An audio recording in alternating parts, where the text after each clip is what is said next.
Hello, everybody, and welcome into WCBN Sports broadcast of Michigan baseball. I'm Austin Falco. Alongside me, Teddy Gutkin. In the second half of this game, you'll hear Teo Mackey and Max Brill. We're here to bring you all the action from the rubber game in a three-game series between the Lipscomb University Bisons and the Michigan Wolverines here at Ken Dugan Field in Nashville, Tennessee. The first two games of this series have been split. Michigan took the Friday game by a score of 16-11. Lipscomb won yesterday's ball game by a score of 7-4. And Teddy, what do you think is the one key that's going to determine exactly who comes out with the series win in this one? Well, the key to this game, Austin, is going to be the bullpens. The starters have been pretty shaky so far in both games. First game, we saw Michigan's bullpen holding on to a late lead. In the second game, we saw Robbie Knox of Lipscomb converting a 3-out save. So it's really going to come down to which bullpen is able to stifle the opposition's hitters. We know these offenses both have potential to go on big scoring runs. We saw a 5-run inning from Lipscomb yesterday and a 4-run inning from Michigan in Saturday's contest. It's really going to come down to which bullpen's able to shut the opposition down. The lineup for Michigan that will have to be shut down by Lipscomb in order to take this one is as follows. K.O. Thomas will lead off. He plays shortstop today. Miles Lewis bats second and plays left field. Jonathan Ingram is the center fielder. He bats third. In the cleanup spot is the first baseman, Brock Keener. Hector Gutierrez is the third baseman. He bats fifth. Christian Bullock bats sixth and plays right field. Joe Donovan starts behind the plate for the third straight game. He'll bat seventh. Marcus Chavez is the DH. He bats eighth. And Blake Nelson bats ninth and plays second base. They'll face Noah Thompson, the lefty for Lipscomb, who delivers the first pitch of the ball game outside to a K.O. Thomas. Count is 1-0. And Thomas, normally one of Michigan's best hitters, struggling this series. He only has one hit.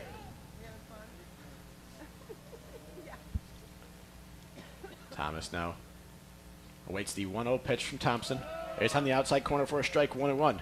Thompson, the freshman lefty for Lipscomb, coming in. This will be his fourth start. He's got a record of 2-1 with a 1.26 ERA. Very stingy is the young lefty. He winds up and fires a 1-1 pitch to Thomas, high and away for a ball. Goes to 2-1. The freshman phenom had an illustrious prep career. He was rated the 29th best player and 8th best left-handed pitcher in the entire state of Kentucky. So southpaw from Kentucky fires a 2-1 to K.O. Thomas that is skied high towards center field. Shortstop Thomas ranging back, but it'll be the shortstop ranging in, or rather the center fielder ranging in to make the play. That's Maddox Houghton out there. He retires Thomas for out number one of the ball game. Great job by Houghton to call that ball. Last time Thomas was up in the first game, we saw Houghton and Zeke Dodson collide and allow, which had been an easy pop-up result in the single. So that will bring up the switch-hitting Miles Lewis for the Wolverines, batting from the right side of the plate here. First pitch he sees is a breaker that goes right down the middle for strike one. Noah Thompson, as you mentioned, the prep freshman phenom, works quickly, winds up the 0-1 pitch. In on the hands of Miles Lewis, but he fouls it off to the left side. That'll bring the count to no balls and 2 strikes. Wolverines today in their road grays, gray tops, gray bottoms. Blue lettering and numbers with a yellow piping. Lipscomb with the yellow tops, purple lettering, white bottoms, and high purple socks. The 0-2 to Miles Lewis misses outside for ball one. It goes to 1-2. Lipscomb also wearing those purple hats with the yellow lettering on them. Freshman lefty holds his glove right out in front of his face, takes the slow windup, and the 1-2 fouled straight back by Miles Lewis right on that one. He stays alive. The count remains 1-2. Great job by Lewis there, trying to be aggressive, able to stave that pitch foul and stay alive on this at-bat. He's also one of the few hitters that's reached base in both games, has a hit in both, and an RBI on Friday. Coming into this one batting .245 is Lewis, and he reaches out and pops that one foul and out of play to the right side, so stays alive yet again here and will remain at 1-2.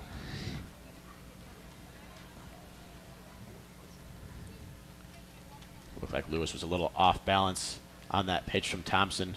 Had full extension on it, barely got a piece of it, but was able to just get enough to stay alive. 1-2 pitch now will be in the left-handed batter's box, so that'll go down as ball number 2. And we're evened up at 2-2.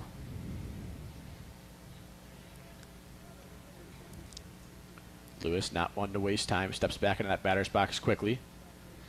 This will be the 6th pitch of the at-bat. This 2-2 pitch is fouled straight back over our heads here.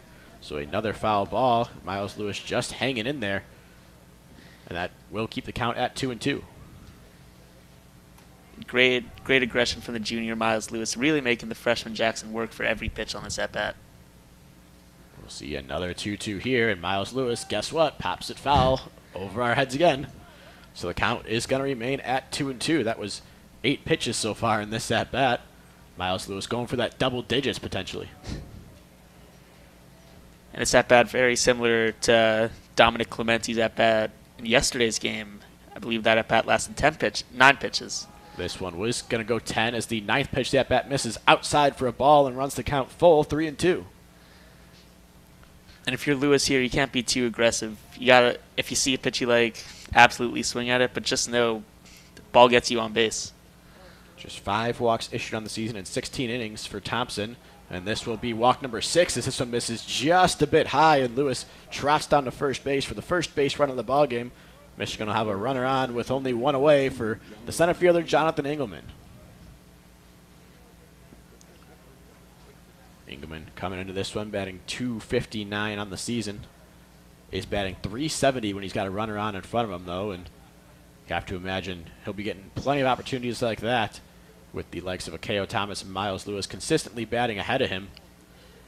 Lewis, OBP sitting at just .296, but starting to come around, really see the ball well, especially in this one here. Akeo Thomas also off to a rough start, but as we know, he can definitely turn it on and be one of the best leadoff men in not only the Big Ten, but all of the country. The first pitch to Engelman was in there for a strike. The count goes to 0-1.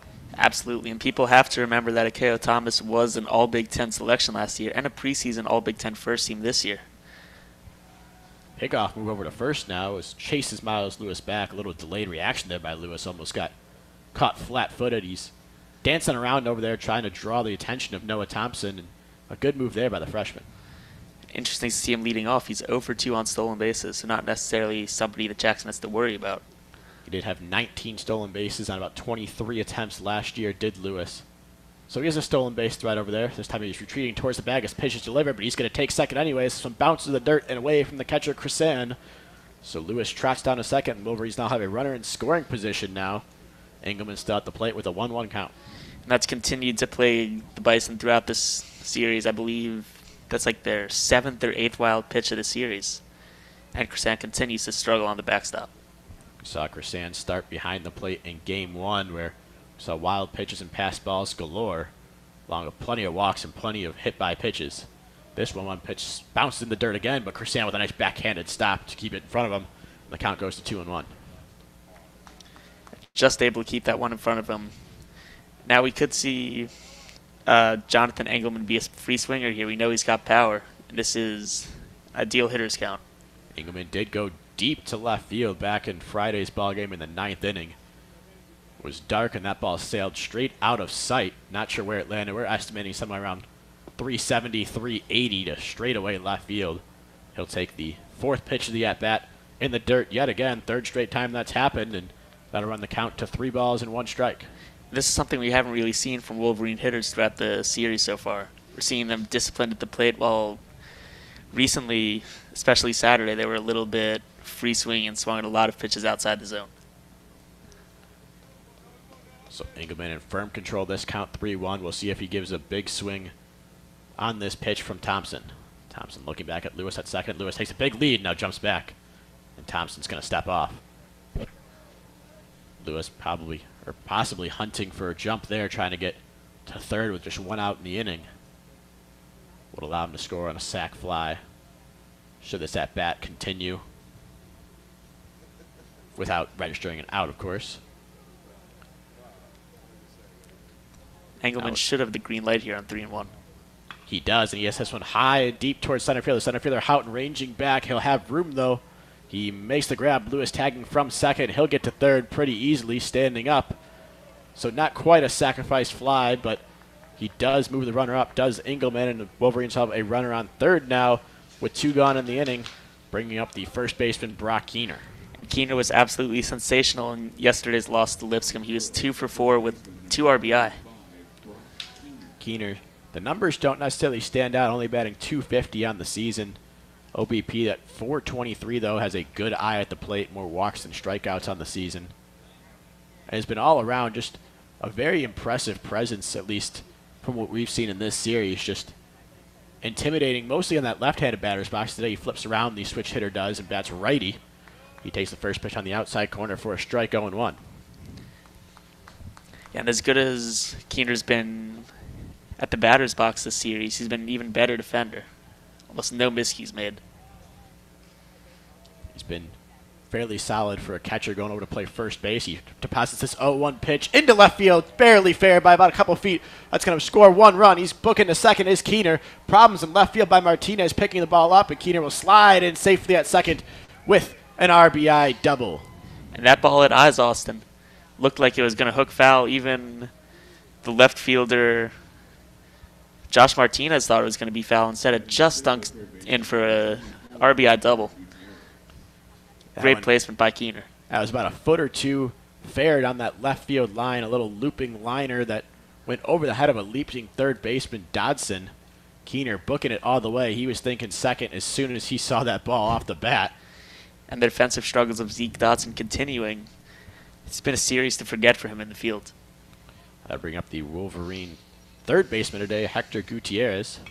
He fouls this one high off to the right side and out of play. Got to be 0-1 with the Wolverines leading here 1-0 in the top of the first inning at Ken Dugan Field in Nashville, Tennessee. Keener out at second, not really a stolen base threat, not the fleetest of foot. Is taking a pretty aggressive lead out there, though. The 0-1 pitch to Gutierrez bounces in the dirt. It's going to bring the count to 1-1. Gutierrez, by the way, is one of the few veteran leaders on this team. He's a redshirt senior after suffering an injury in the 2017 season. Definitely a huge presence in the clubhouse for Eric Bakich and his team. Yeah, Gutierrez getting his 9th start of the season. He's seen time at DH where he hit a grand slam in the very first game of the season.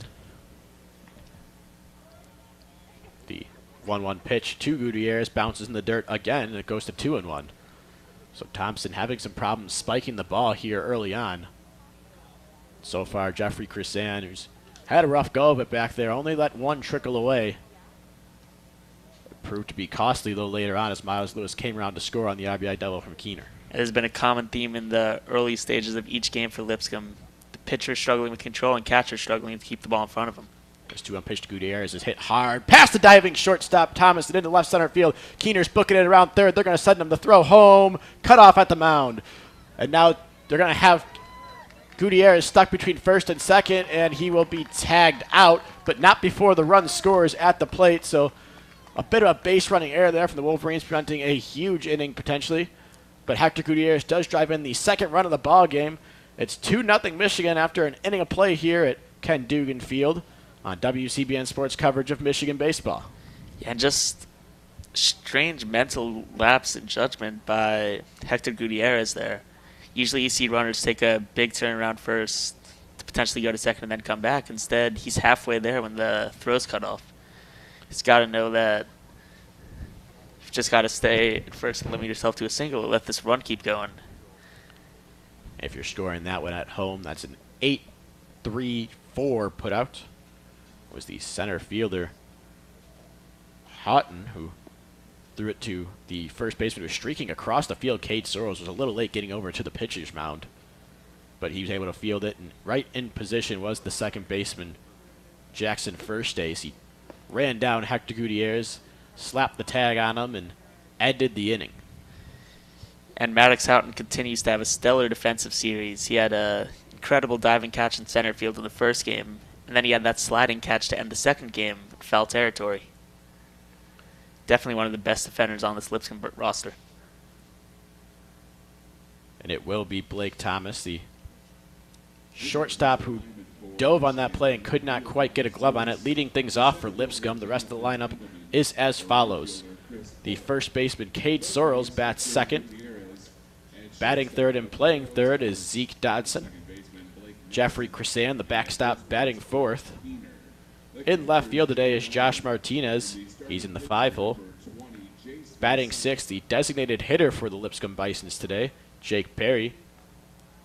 Playing center field and batting 7th is Maddox Houghton. Jackson, first ace, bats in the 8th hole and plays 2nd.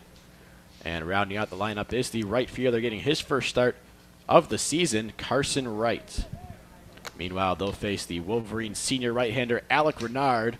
Renard coming into this one, 3 starts on the season. He's sitting at 1-2 with a 3.38 ERA. In 16 innings pitched, he struck out 13, walked just 5. And keeping runners off the base paths through walks is going to be the key to Alec Renard's game today. We've seen last season and this season he struggled when he's walked the leadoff man.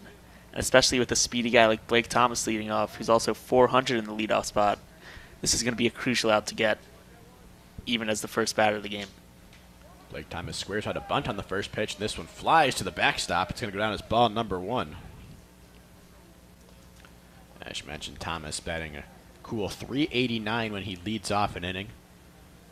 Overall numbers batting 250 with a 400 on base percentage.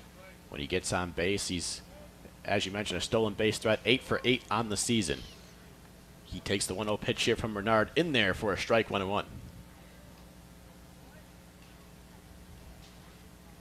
Renard now holds that glove right in front of his face as he winds up. High leg kick, the 1-1 pitch fouled back to the screen, and it'll go to 1-2. Great job by that. And Renard's lucky that Blake Thomas was able to foul that one off. He hung that one a little bit too close inside the zone. Meanwhile, we're talking about Alec Renard here, but it seems we got a last-minute change on the mound. It's actually Jace Van Senna out there firing the 1-2 pitch. This one's a breaking ball that's grounded towards short. Akeo Thomas makes the play right in front of the second base bag, throws to first, offline. Brock Keener insisting he got the tag on Thomas when he came down, but the first base umpire ruled Thomas slapped his foot on the bag before Keener slapped his glove on Thomas's back, so Lipscomb's going to have a runner on here on a throwing error by Akeo Thomas to open things up. And his defensive struggles just continue also. That's his 4th error of the series. Shocking from a player who's normally one of the most consistent defenders on the Wolverine roster.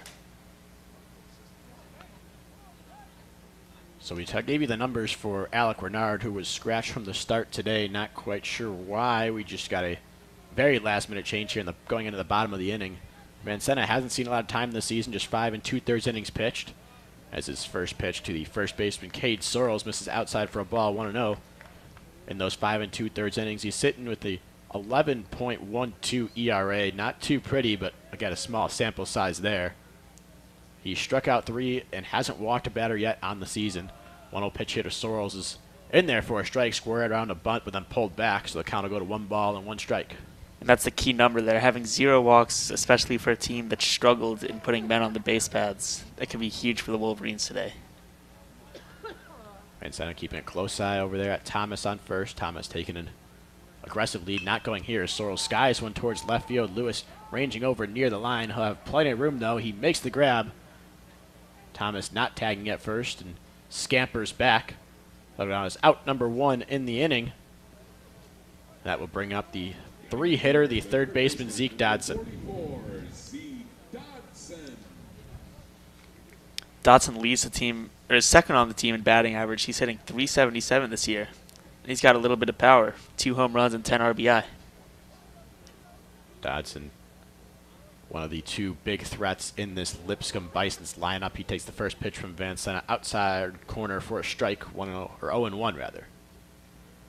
Of course, on deck is Jeffrey Crescent. He's been the nemesis for the Wolverines this past series. Extra base hit in both games.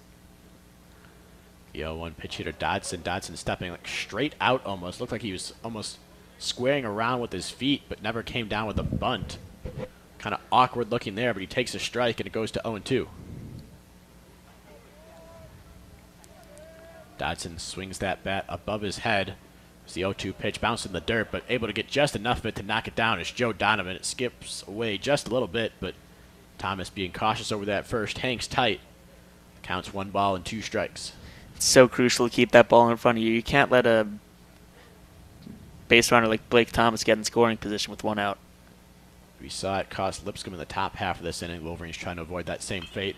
This 1-2 pitch is skied deep and foul out of play to the right side into the parking garage off to our right side here at Ken Dugan Field. So the count's going to remain 1-2.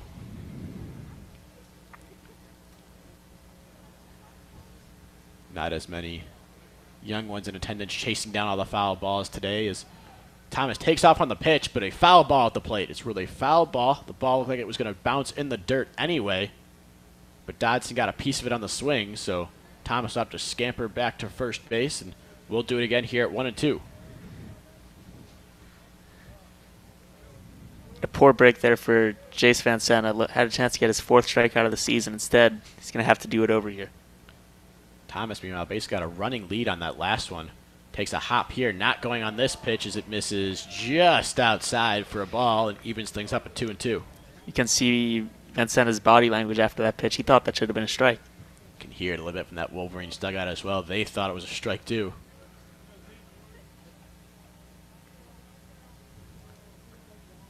Van Sena takes a look over at Thomas. Comes set now. And the 2-2 pitch. Misses outside again. The pickoff throw down to first by Donovan. Not in time. But the count's going to run full 3-2 on the powerful third baseman Dodson. And we see again the Wolverines' awareness of Blake Thomas' speed on display. Almost every time he gets to first, we see them check him a good 2 or 3 times before an at-bat ends. Van Sena now ready for the payoff pitch. 3-2. Thomas is running. The ball bounces in the dirt, though, so he can slow up and walk the rest of the way to second base as Dodson jogs on down to first. And there's 2 runners on now with only 1 away for Jeffrey Crisan. If you're Jace Van Sena, this is the absolute last guy you want to see. He's hitting .517 on the season, has 2 home runs, 13 RBI, and he has 3 RBI and 2 doubles in the series. Yeah, Crisan, a bit of a small sample size, just 29 at-bats. It's only his 8th start of the year, but definitely has been a huge threat, the right-handed hitting senior. Stands open stance in the batter's box, the bat out in front of him, arms almost all the way outstretched. He takes the first pitch from Van Sena high and away for a ball, 1-0. Wolverines shifted slightly off to the left.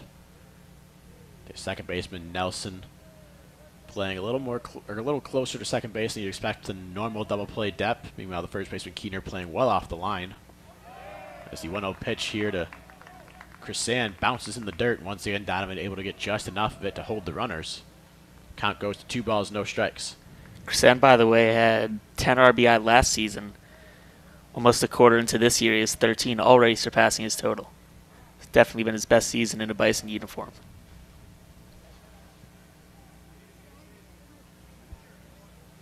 Looking to add to that total here is Crisan. He's got a couple ducks on the pond. One at second, the speedy leadoff hitter Blake Thomas. One over at first, Zeke Dodson, not quite as much speed. This one is skied high off to the right side. Keener ranging into foul territory, running out of room over there near the wall, but makes the grab right in front of the wall. Nice play there by Brock Keener. He almost throws it away as he throws back towards second to try to catch Thomas. Might have skipped off of Thomas, actually. He's in pain out there at second base. It's going to go down as a foul pop-out here to Brock Keener. While the second base and umpire checks on Blake Thomas second. Might have hit his hand. Looks like that's what he was shaking there. The throw from Keener. Try to catch Thomas just straggling a little too far off that second base bag. Thomas turning to the umpire and saying he's okay. So good sign for the Wolverines. So Blake Thomas will remain out there at second base, takes his lead, while Josh Martinez, the left fielder today, hitting from the left side. Stands in there with 2 outs. The first pitch to him is a breaking ball that gets the outside corner for a strike, 0-1. Martinez coming into this one batting .250 on the year, a .317 OBP. Couple homers to his name and 7 RBIs. Including an RBI single in yesterday's 5-run spot. Going on the pitch is Thomas. The throw down to third base cannot be held on by Gutierrez. And also moving up on the play is Zeke Dodson. So a rare double steal for the Lipscomb Bison. Now they have 2 runners in scoring position with 2 outs. That pitch did go down as a strike, though, as Donovan was able to hang in there just enough to get the call before firing down to third. The throw looked like it would have been in time, but Gutierrez just couldn't hang on to the ball as the slide from Thomas jarred it loose. So as you mentioned, runners on second and third now. With 2 gone, Martinez a chance to tie this ball game up potentially. But with 12 strikeouts on the year, definitely susceptible to going down here and ending the inning. And with the speed on the base paths, a base hit into the outfield should tie this game. The 0-2 pitch misses just high and away there. Tried with the fastball in the outside corner. Didn't get him to chase. Brings the count to 1-2.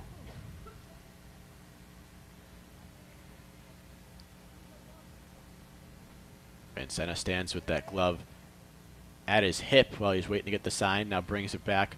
Slightly closed out there on the mound with the glove up near his shoulders. The 1-2 pitch hit towards left field. Lewis is going to range in, though, on a line drive that hung up just enough and make the grab for out number 3. So the Bisons get a couple into scoring position there, but don't have anything to show for it after 1 inning of play here in Nashville. The score, Michigan 2, Lipscomb nothing. That ball looked like it was going to get down off the bat. Instead, it dies out just in front of Miles Lewis's glove, and the Wolverines avert disaster. Yeah, that certainly would have been demoralizing for the Wolverines, finally hopping out again to an early lead as they did back in Friday's ball game, and also yesterday's when they scored 4 runs in the 4th inning to take a little lead in that one as well, 4-1 lead to be exact. Early leads for the Wolverines have been common in this series, just a matter of whether or not they can hang on. They were able to do so, albeit with some late drama back in Friday's ball game.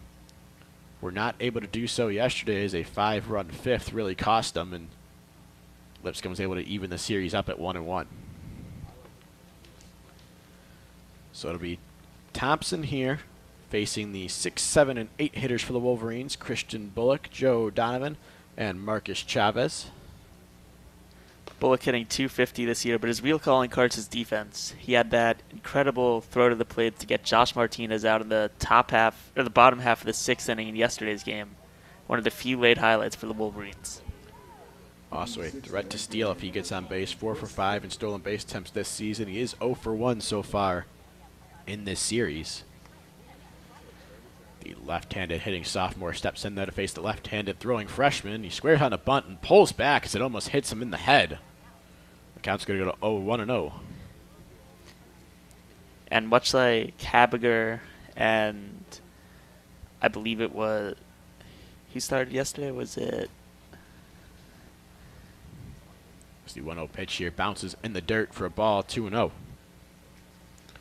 Yesterday's starter for the Bisons. Was it Alex Chris Dorsey? Kachmar.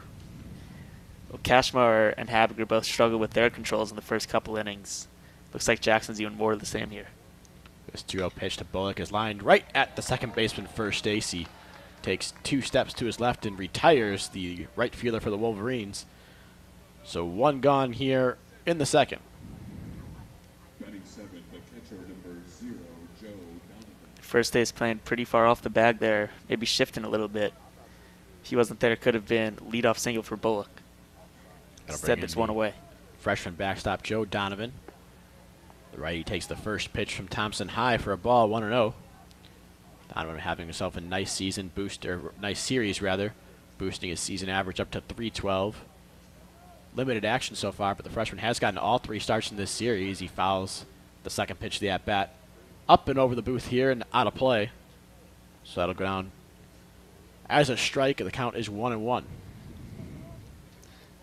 Donovan had a career high 2 RBI in the first game of the series. Also had a hit and an RBI in yesterday's game. It's definitely a big series for the freshman. 1-1 pitch misses outside for a ball and runs the count to 2 balls and 1 strike. Donovan doesn't even step out of the box here. Thompson works quickly. The 2-1 pitch. Line towards left field. That one's going to hook foul. That one had some distance on it. Would have at least gotten into the corner, if not found its way over the wall. A strike there from Donovan, but it's just a long strike. Still an impressive display of power. Hit that about 375 feet, just wrong direction. Runs the count to 2 balls, 2 strikes. That 2-2 pitch now is lined deep towards left center field. Martinez, the left fielder, ranging back, though. He'll have room and makes the grab in front of the 375 marker out there in left center field for out number 2. Donovan just missed, maybe bringing that one over the wall. Hit it a good 345 feet to left center field. Just died out at the warning track. Dimensions here at Ken Dugan Field. It's 330 to both of the corners. 375 to both the power alleys in right and left center field.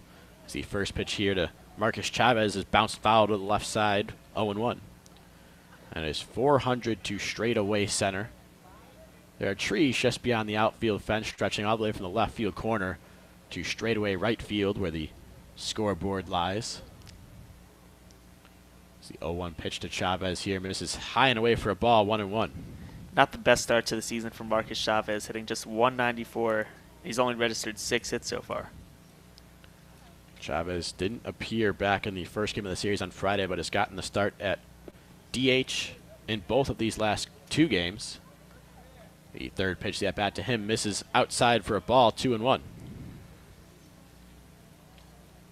That'll warrant a meeting on the mound there. Chrisan runs out, meets Thompson about halfway. Gives him a little piece of advice, perhaps. Now takes his place back behind the plate. Freshman Thompson winds up the 2-1 pitch. Misses high again. Wants to count to 3 balls and 1 strike. And again, Jackson struggling to find the zone here. Not his best stuff early on. Struggling to find the zone. Chavez, the freshman, with an open stance there in the right-handed batter's box. The 3-1 pitch in there for a strike. Runs the count full, 3-2. 3-2, 2 outs here in the top of the second inning. Michigan leading Lipscomb by a score of 2-0. 3-2 pitch, swing and a miss for strike 3. First strikeout of the ball game recorded for either side. And the Wolverines go down in order here in the top of the second inning. After an inning and a half of play here at Lipscomb University, the score, Michigan 2, Lipscomb 0. On WCBN Sports broadcast of Michigan Baseball, the official student radio broadcast for Michigan Baseball.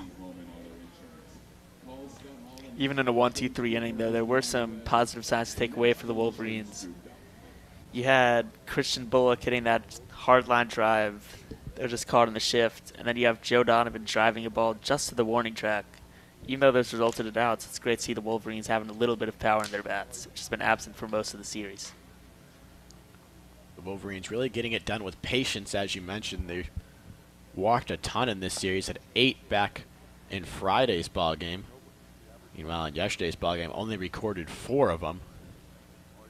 Back in Friday's ball game as well, they were also the beneficiary of 4 hit-by pitches. So taking advantage of Lipscomb's mistakes, but not really doing a whole lot of manufacturing on their own. We saw a double here from Brock Keener early on, but other than that, there was a triple by one of the Wolverines back in Friday's ball game late in that one.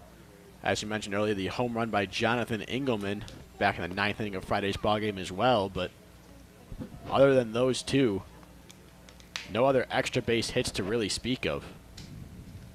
Yeah, it's been a series that's seen a lot of the balls stay in the infield for the most part.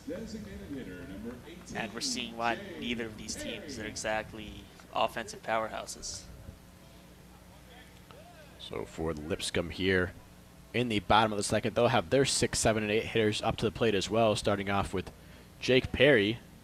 The designated hitter today swings and misses at an inside fastball from Van Senna, the count 0-1. Perry got the start behind the plate in last night's ball game, or yesterday's ball game rather, before being taken out of the game when they moved the designated hitter Chrisan back behind the plate late in that one.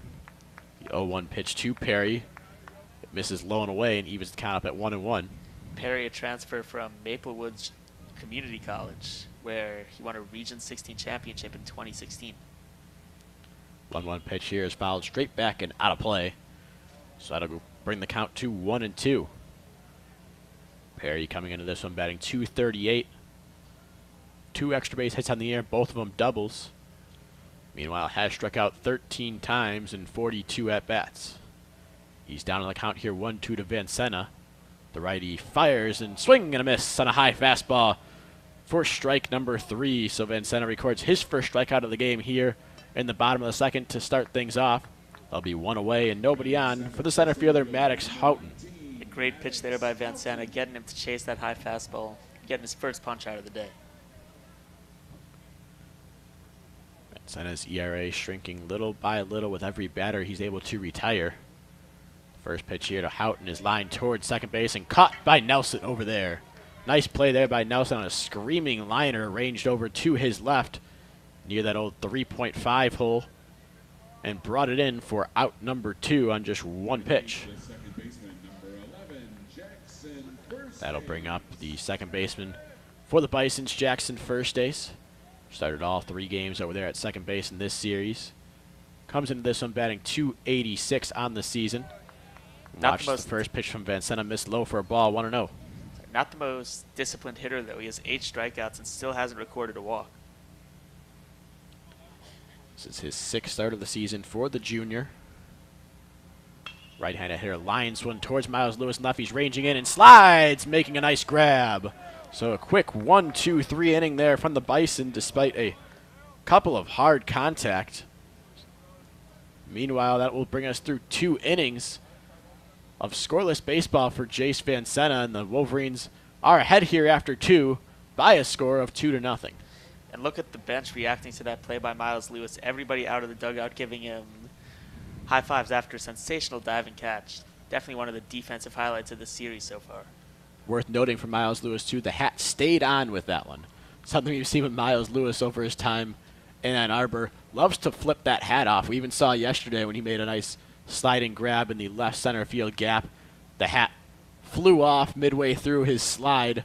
That one able to stay on. I don't know if maybe the rainy conditions here at Ken Dugan Field have that a little more secured on his head. Maybe nice soaked and wet, a little heavier, a little harder to flip off, but was able to keep the uniform fully intact on that one. Although now as you look down the dugout, that hat is off and he's showing off the flowing golden locks walking around there. It's like Noah Syndergaard. Very much reminiscent of Noah Syndergaard, yeah. He'll get a chance to bat here in this inning as well, as the Wolverines will send up the 9-1-2 hitters, starting with Blake Nelson, the second baseman, then back up to the top of the order for Akeo Thomas and the aforementioned Miles Lewis. Nelson, pardon me, had that great play for the second out in the second inning, snaring that line drive. Nelson getting his first start of the year, appearing in his 6th game of the year, yet to record a hit, is the junior transfer. He watches the first pitch here from Thompson, missed low and in for a ball, 1-0. Nelson just one at bat despite coming in several times for defensive replacements and base running. As these 1-0 pitches skied high towards left field, it'll be a can of corn for Martinez. He camps under it, fighting the cloudy sky just a little bit, but makes the grab and records the first out of the inning. He just got under that one a little bit. Pretty good power display for a guy who's not really known as a great hitter. Just missed the chance to maybe drive that one into the gap for an extra base hit. That'll cycle back up to the top of the Wolverine order, and Akeo Thomas will get his second crack at it today. He was 0 for 1 with a fly out to center back to lead things off in this one. First pitch of season, this at bat is a breaking ball that catches the low inside corner for a strike, 0-1. Thomas is in desperate need of a hit here. He came into the series hitting over 260. Now his average has dipped to just 208. Bit of a rough start to the season for Akeo Thomas, but he watches this 0-1 pitch miss outside for a ball, 1-1. We know what Akeo Thomas is capable of, putting up gaudy numbers. His average was sitting around 400 for just about all of last season before a hand injury derailed that. He check swings and fouls this one off to the right side out of play, and it'll bring the count to 1 ball and 2 strikes. And a bit of an awkward swing, though. It looked like he was trying to pull that back at the last second.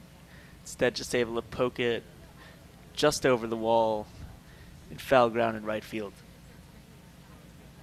Found that little hill out there beyond the stands as the 1-2 pitch is lined off the foot of the pitcher. Thompson bounces right to the second baseman, first base. He makes the play over to first.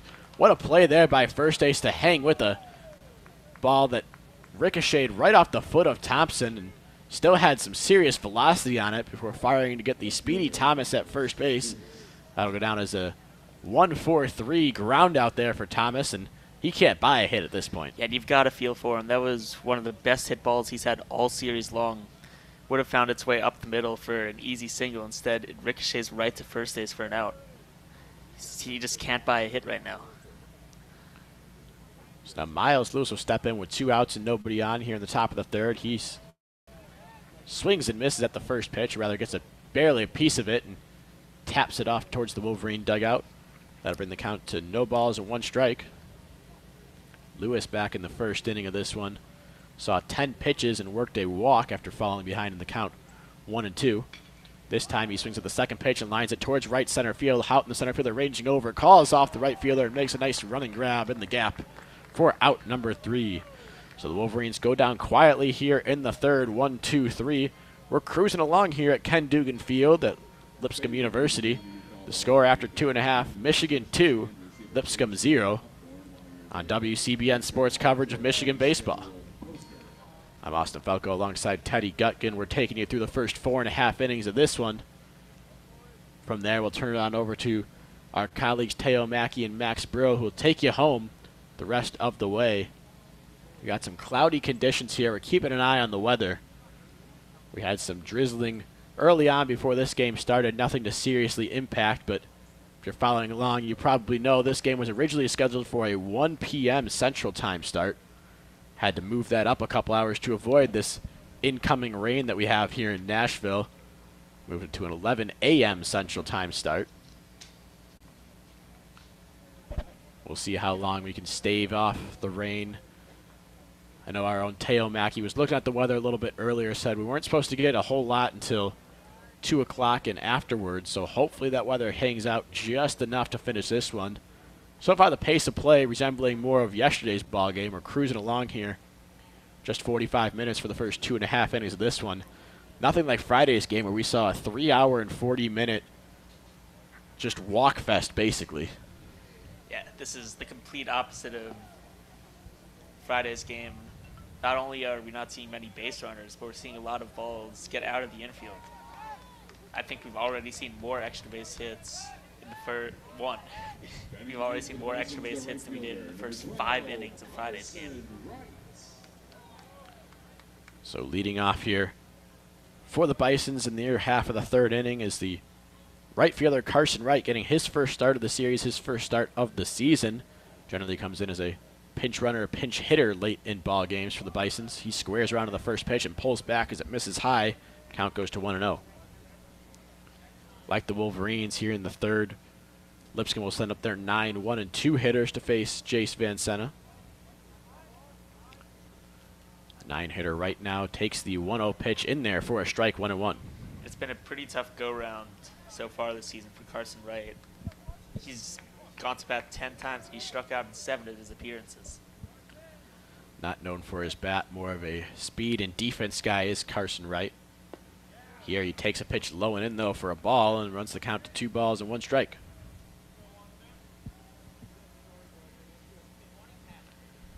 Wright, just a freshman, throws right-handed, bats left-handed. This time he lines one into the right center field gap, and he's off to the races here. Bullock's trying to chase down the corner, does a nice job of cutting it off before it gets there. He fires back into the infield and holds the speedy Wright to just a double.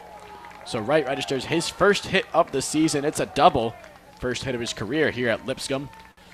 And now the Bisons have a runner in scoring position with nobody out and going back to the top of their order for Blake Thomas. You can see how happy his teammates are for him. The entire bench just erupting as Wright cruised into second, pounding his helmet. Has to feel good to get that first one on the board for his career.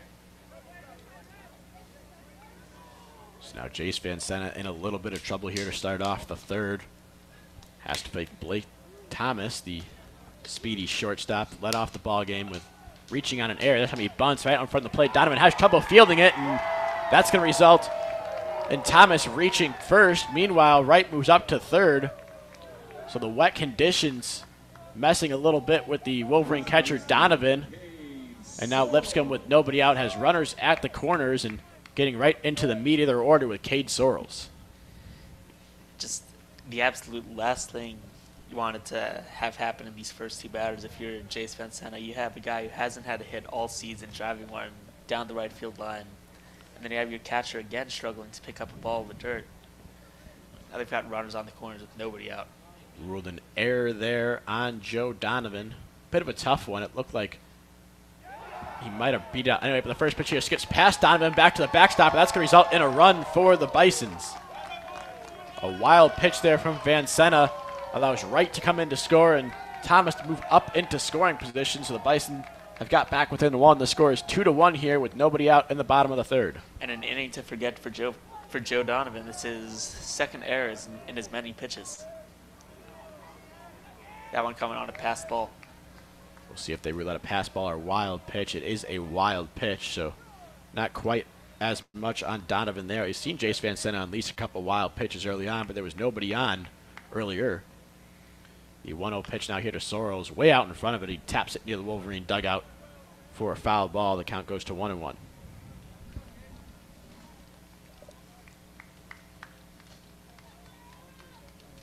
Vancena's got to be careful here. That tying run out there on second base with nobody out. It's the speedy Thomas. Last time Thomas reached second base, he swiped third.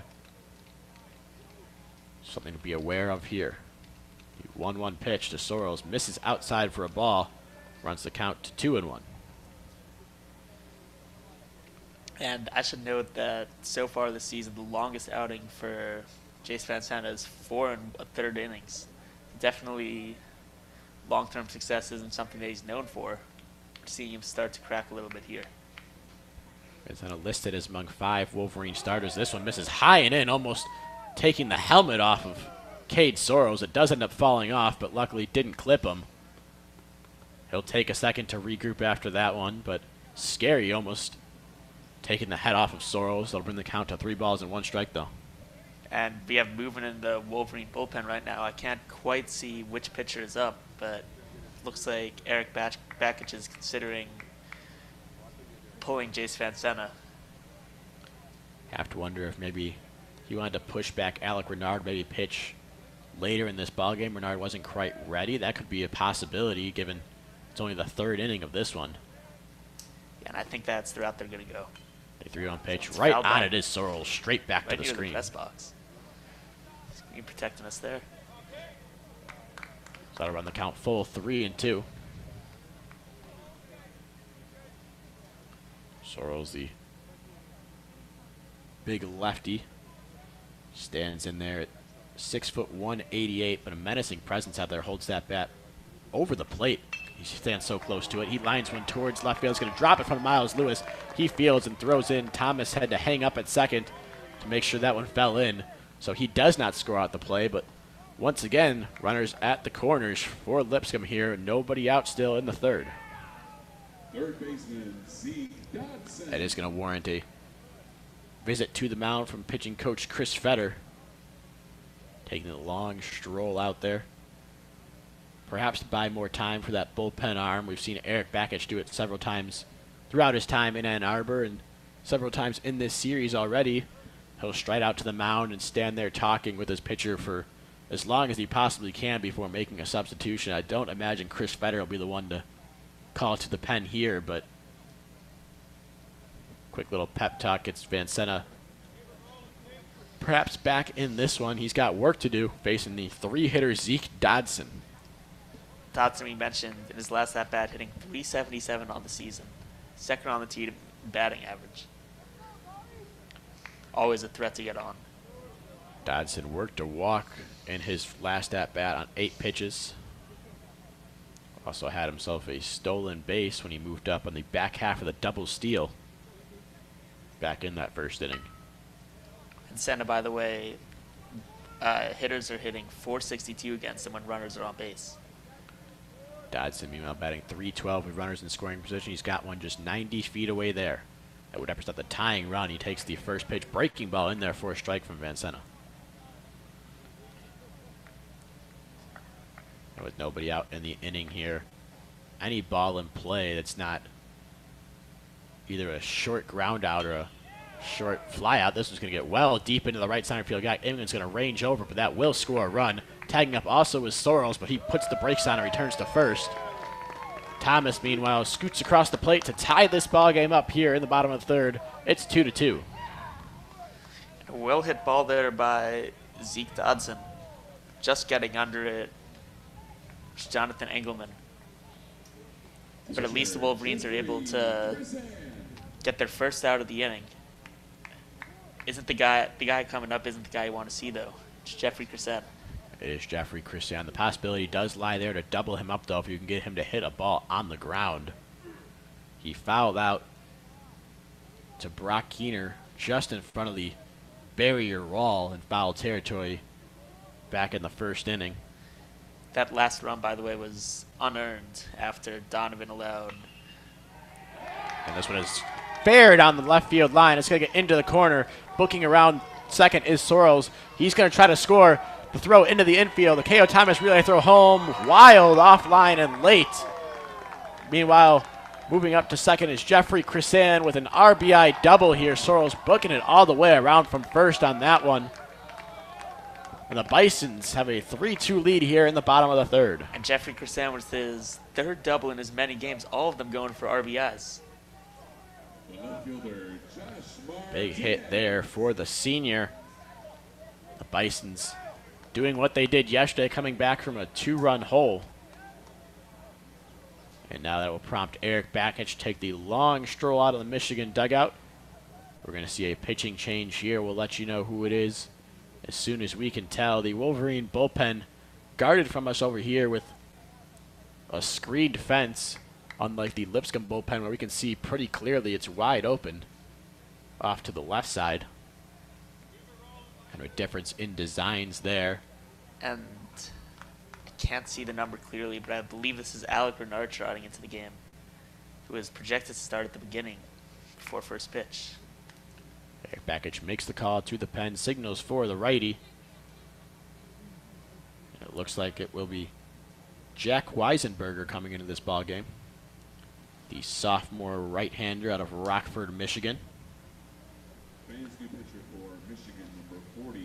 Weisenberger coming in has appeared in 6 innings worth of ball game, giving up 4 hits, 3 runs, all of them earned. Leaves him with a 4.50 ERA. He has struck out 9 in those 6 innings, though. Has walked 4, so control perhaps something to keep an eye on. He does have some great stuff, does the sophomore.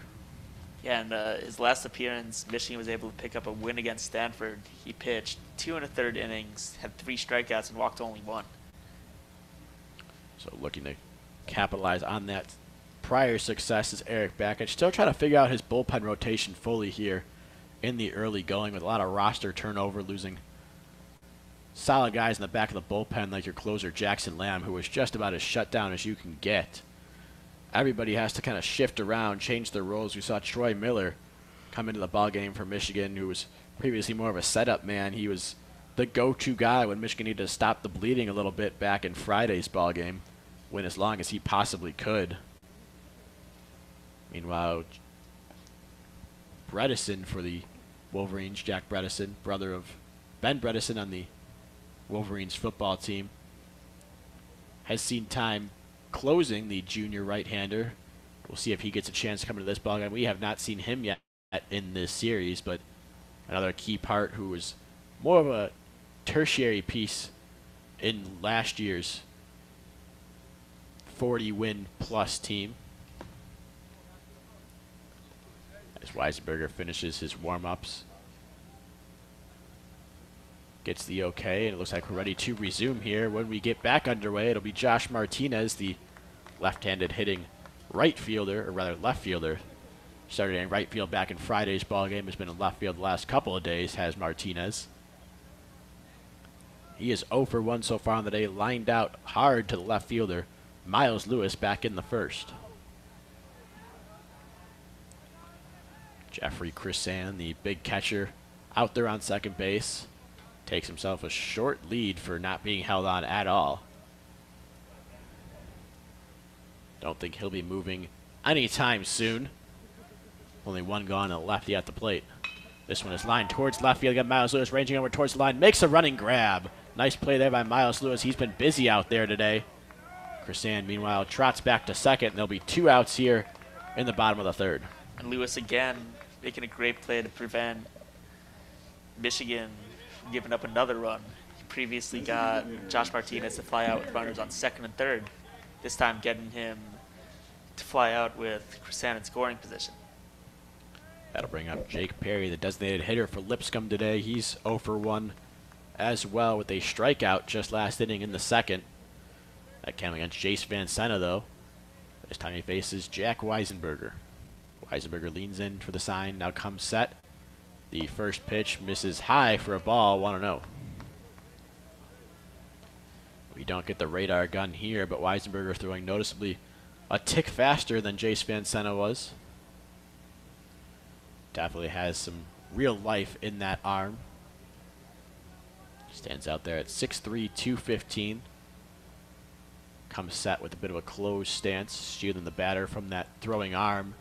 The 1-0 pitch is fouled back out of play over the press box. It'll even things up at 1 ball and 1 strike. Jake Perry just able to get a piece of that one to force it foul. Perry batting just 192 with runners on base this year and 133 when there's 2 outs in an inning. Under pressure here with a run out there at second. Takes a big swing and a miss at the 1-1 pitch. And he'll go down 1-2 for the second straight at bat. And a huge chance here for Jack Weisenberger to get the Wolverines out of this inning. Perry's had trouble keeping up with that fastball of Weisenberger. We'll see if he goes to it again. Maybe tries to go a little high here, gets Perry to chase. Whether he brings the breaking ball. Perry slightly open stance there on the right-handed batter's box. Very little waggle to his bat, and he skies this one towards center field. Ingman ranging back almost near the track. He'll have room, though, and makes the grab as he's backpedaling for out number 3. So a loud out number 3 there. But the Wolverines able to get out of the inning. Nice job there by Jack Weisenberger. Retired the first 2 batters he faced. But not before Lipscomb scores 3 on a couple doubles and a single. And after 3 here at Ken Dugan Field, the score. Michigan 2, Lipscomb 3 on WCBN Sports broadcast of Michigan baseball. And that 3-run frame reminiscent of the 5-run frame from yesterday. Michigan having several self-induced errors, putting runners on the base paths, and then Jeffrey Chrisan closing the rally with an RBI double. The Wolverines here trying to answer the 3-run third from Lipscomb. They'll send up the heart of their order, the 3, 4, 5 hitters. Jonathan Engelman, Brock Keener, and Hector Gutierrez. Back in the first inning, Engelman flew out, but it was Keener and Gutierrez that got things going with a RBI double and RBI single, respectively, which have been in both of the Wolverine runs so far in this ballgame. And Keener, one of the hottest hitters in this Wolverine lineup. He has a base hit and an RBI in each game of this series. You'd imagine the Wolverines would really love to get Jonathan Engelman on base here before those 2 hitters come up to the plate and try to do some more damage in this one. They're still facing the lefty Noah Thompson. As mentioned, the freshman phenom coming into today with a sparkling 1.26 ERA. He's been fantastic for the Bisons this year. After a quick rake of the field, get ready to start things here in the 4th. And gotta have to commend the grounds crew here. This field looks like it did not rain at all this morning, but there was a fair bit of drizzling coming down for an extended period of time. If we hadn't had to walk around in it a little bit earlier on, I never would have guessed, based on just looking at this field, that any moisture at all fell down this morning. Tremendous work by the grounds crew. Really glad that they were able to get the job done, make this game happen. Jonathan Engelman steps to the plate and takes the first pitch he sees on the outside corner for a strike, 0-1. As mentioned, Engelman flew out to center field back in the first inning of this one. The 0-1 pitch to him misses off the plate away, 1-1. Great discipline there by Engelman. We've seen him swing at a couple of those pitches outside the zone this series. This time holding back. All year, Engelman hasn't been the most patient, just one walk compared to 16 strikeouts, and now he's down on the count here, 1-2, as he watches a strike on the inside corner. The curious no swing there from Engelman. Usually that's a pitch he jumps on every time. Engelman likes to crowd the plate and doesn't like when that inside corner strike gets called. We saw him get upset a little bit yesterday. Now takes a half-hearted swing at a high fastball. Knew he shouldn't have been swinging, but he did anyway for out number 1. And this has just been a series to forget for Jonathan Engelman, with the exception of his home run in the top of the 9th in Friday's game. It's the only time he's reached base this series. Rough series for the Wolverines center fielder. That'll bring up the first baseman, Brock Keener, now. Just mentioned Keener, an RBI double back in the first, then came around to score. First pitch he sees here catches the outside corner. It looked like it was a little high and away to me, but called a strike down there on the field. It goes to 0-1. A very quick delivery there from Thompson. Threw that pitch as soon as Keener was finished putting on his gloves. So one pitch is lined up the middle. That's going to fall for a base hit, and Keener stays absolutely red hot here. He puts a runner on first with just one away in the inning for Hector Gutierrez. And when you're hot, you're hot. Almost every ball he's hit in this series has found the perfect hole, and this results in yet another hit for Brock Keener. That's his 6th of the series. Keener absolutely on fire for the Wolverines. Explains why Eric Bakich moved him up into that 4 spot after having him batting all the way down in the 8th spot in yesterday's ball game. Not a threat to steal over there at first as Keener takes a short lead, especially with the lefty Thompson on the mound. He'll walk back to first as Thompson fires over, trying to keep Keener just a little bit close there, try to keep that double play in order.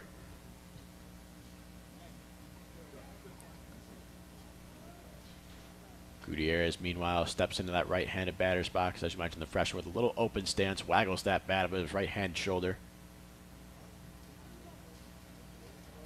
And calls time at the plate, does Gutierrez, as Thompson was taking a little too much time out there on the mound. Interestingly, Thompson has a bit of a head bob when he's on the mound. Completely legal, his shoulders don't move at all, but even with a runner on first, he acts like he's looking behind him.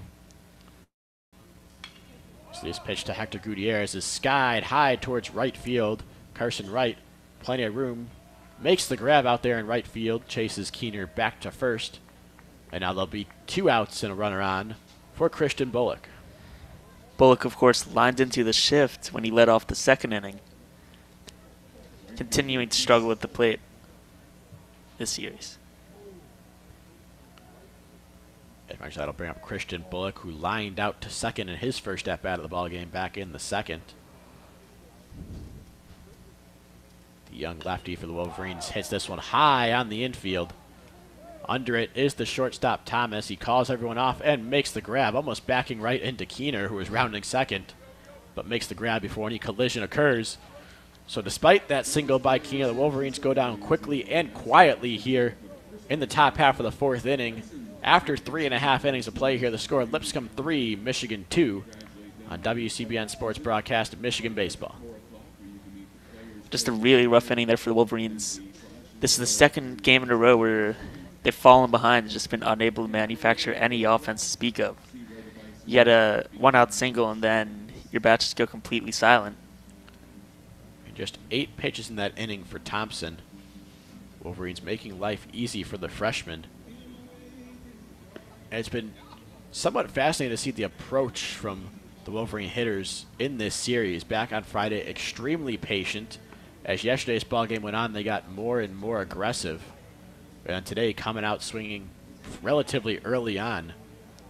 Aside from a couple full counts, not really many deep counts to talk about here for the Wolverines. Really, the only one that comes to mind is Lewis's 10-pitch at-bat that resulted in a walk. All the others have been 2 to 3 pitches, really.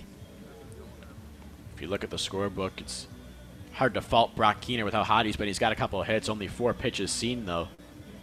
He's dialed in, unlike some of the other Wolverine hitters who are swinging relatively early. Meanwhile, Christian Bullock there, who hit a lazy pop-up on the infield, just 4 pitches seen in his 2 at-bats. You have to imagine Wolverines just have to be patient, make sure they're getting good pitches to hit all this lazy contact isn't going to do anything, especially on a cold day where the ball isn't flying too much. And I say cold relatively. It's nothing quite like what we're used to up in Ann Arbor about this time of year where snow is still falling at regular intervals. There are rumors they may see a few snowflakes here in Nashville tonight, but as of right now, none in sight. Just a little rain, perhaps. The first pitch here from Weisenberger to Maddox Houghton. The shortstop is grounded towards second. Nelson makes the play and fires over to first just in time to get Houghton over there. That throw is a little high. One pitch, high. one out. Throws a little high. It almost brought Keener's foot off the bag. Luckily, he's able to keep his composure and make the out at first. So just one pitch required by Weisenberger. Get the first out here in the bottom of the fourth. That'll bring up the second baseman, Jackson first ace. First ace 0 for 1 in the day with a hard liner out to Miles Lewis in left field to end the second inning. First pitch he sees from Weisenberger here is in there for a strike 0-1. Weisenberger working out of the windup now here with nobody on base. Holds the glove out in front of him. Slightly hunched over. As the 0-1 pitch misses low and away for a ball. It'll bring it to 1-1.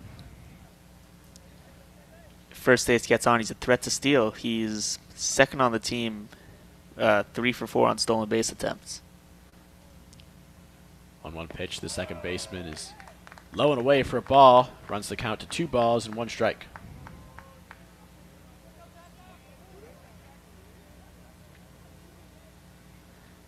First ace has yet to take a walk on the season. A very aggressive approach at the plate as this 2-1 pitch is bounced fouled on the third base line. Barely foul. Says the third base umpire. Hooked just around that third base bag. Hector Gutierrez for the Wolverines wasn't going to be able to get there if it was able to stay just a little bit fair. But right on it was our third base umpire for today, Joseph Blumenauer. A huge break for the Wolverines. That easily would have been extra bases for Jackson first ace. As it stands, it's just a strike here, and it goes to 2-2. Now the 2-2 pitch is lined over the head of a leaping Nelson at second base, then to left center field. Engelman ranges over to field it and cut it off, holding first ace to a single over there. So a one-out single has a runner on for the Bisons, and Carson Wright coming to the plate. Wright, of course, making his first start of the season. He's made 12 appearances this year, but they've mostly been as a pinch runner, pinch hitter, or a defensive replacement. Not necessarily known for his bat, with a batting average of 0 this year. He did reward head coach Jeff Forehand for giving him the start with that double back in the second. He came around to score the Bisons' first run of the ball game.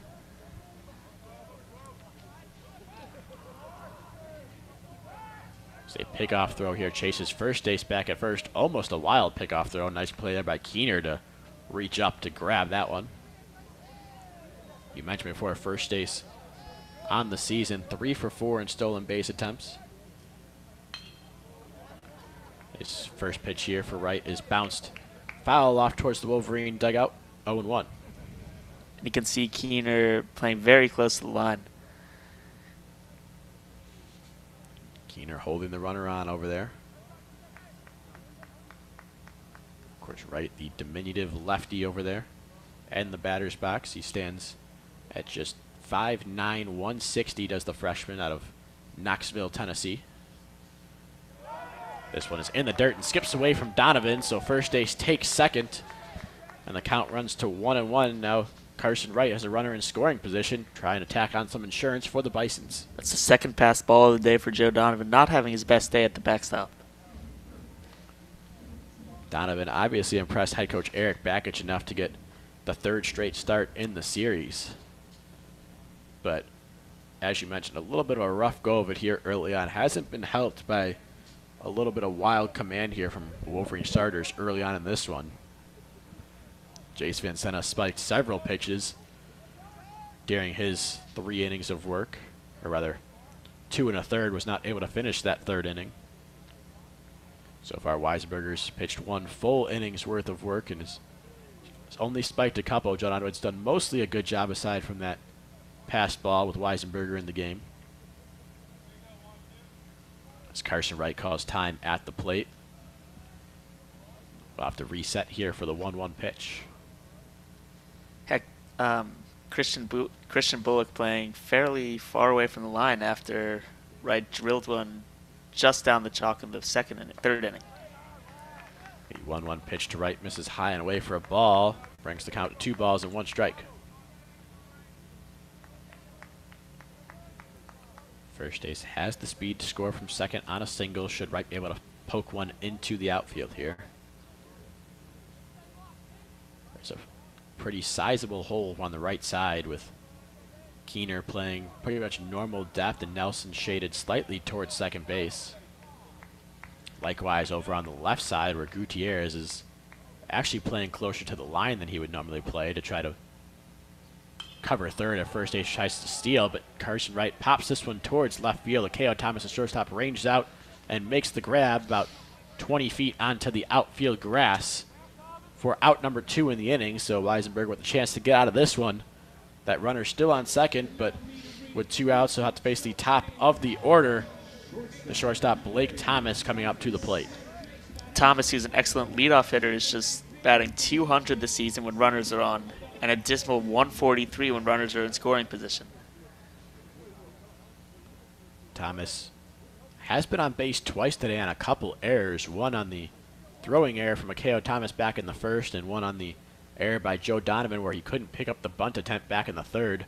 That one in the third really cost the Wolverines as Thomas came around to score, but was at the time the tying run. So the first pitch to him bounces in the dirt, but Donovan stops it there. Count goes to 1 ball, no strikes.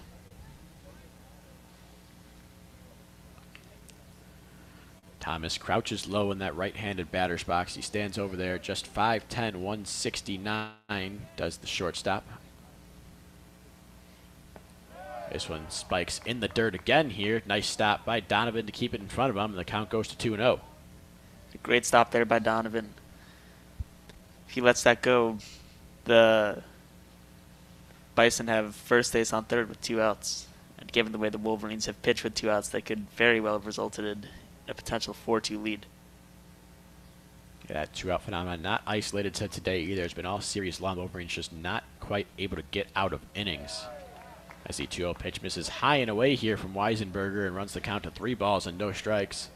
He does have first base open, but I doubt he wants to get into the meat of the Bison's order with Cade Sorrells and Zeke Dodson really on deck and in the hole. With those guys coming up to bat, you especially don't want speed on the base paths. 2 of the fastest runners could potentially be on first and second if he puts this one outside the zone. Weisberger now comes set. The 3-0 pitch in there for a strike, 3-1. That pitch is so key for Weisberger. Just to see a pitch get in the strike zone can be huge for a pitcher's confidence. Has to string together a couple more strikes here if he wants to try and retire Thomas without giving up any more damage.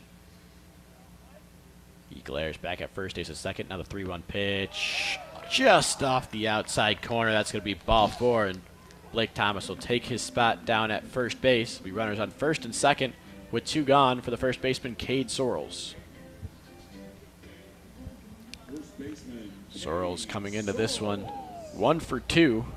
He flew out back in the first to Miles Lewis and left, and singled back in the third also to Miles Lewis out there and left. With runners on this year, Sorrells, who's normally a .245 hitter, is hitting .348. He's also .308 with runners in scoring position. He's just .214 though when it's 2 outs.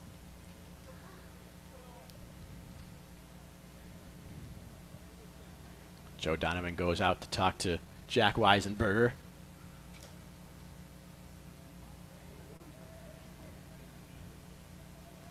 Now takes his spot back behind the plate with Sorrells. Ready for the first pitch of the at-bat here. Wolverines just, again, trying to limit the damage. Not allow Lipscomb to tack on any insurance runs here as Sorrells takes the first pitch low and in for a ball, 1-0.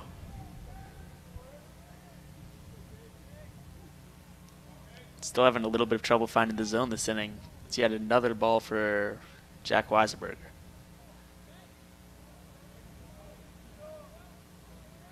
So Weisberger now comes set for the 1-0 pitch. on the inside corner for a strike, 1-1. Soros possibly not agreeing with that pitch as he swings out and looks down at his first base coach.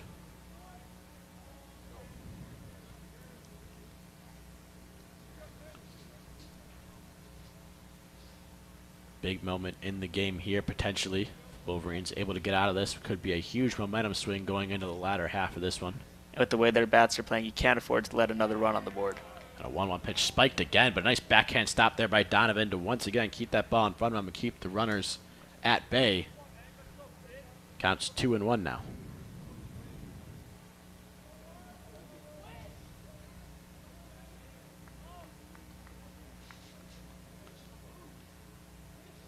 A hushed crowd here, not nearly as packed with the rainy weather as we saw in the first couple games of this series, especially yesterday. Almost a full house in yesterday's ball game. This 2-1 pitch is a breaking ball that misses low for a ball.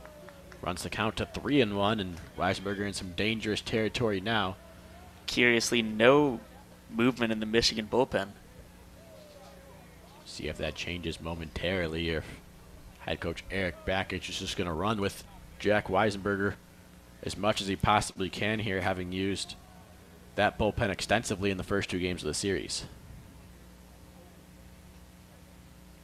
A 3-1 pitch now misses high and away for ball 4, and the bases are juiced.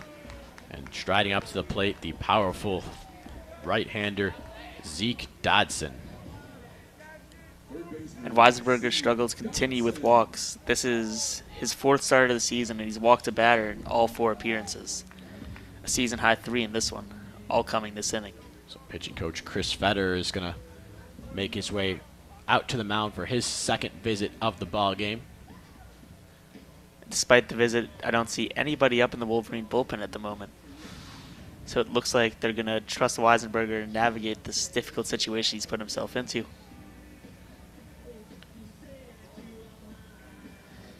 See if Chris Fetter can work a little magic here. Weisenberger just needs 1 out to get out of this inning.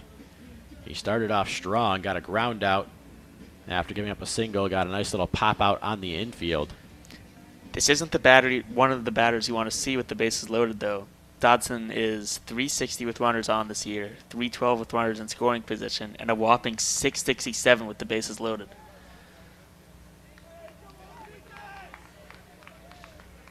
Dodson 0 for 2, or rather 0 for 0 on the day, does not have an official at bat. He walked back in the first, had a sacrifice fly in the third. First pitch here is in there for a strike. Critical first strike there for Weisenberger. Absolutely, and that's so huge for his confidence. After only finding the zone once in the previous at-bat, gets ahead in the count right away.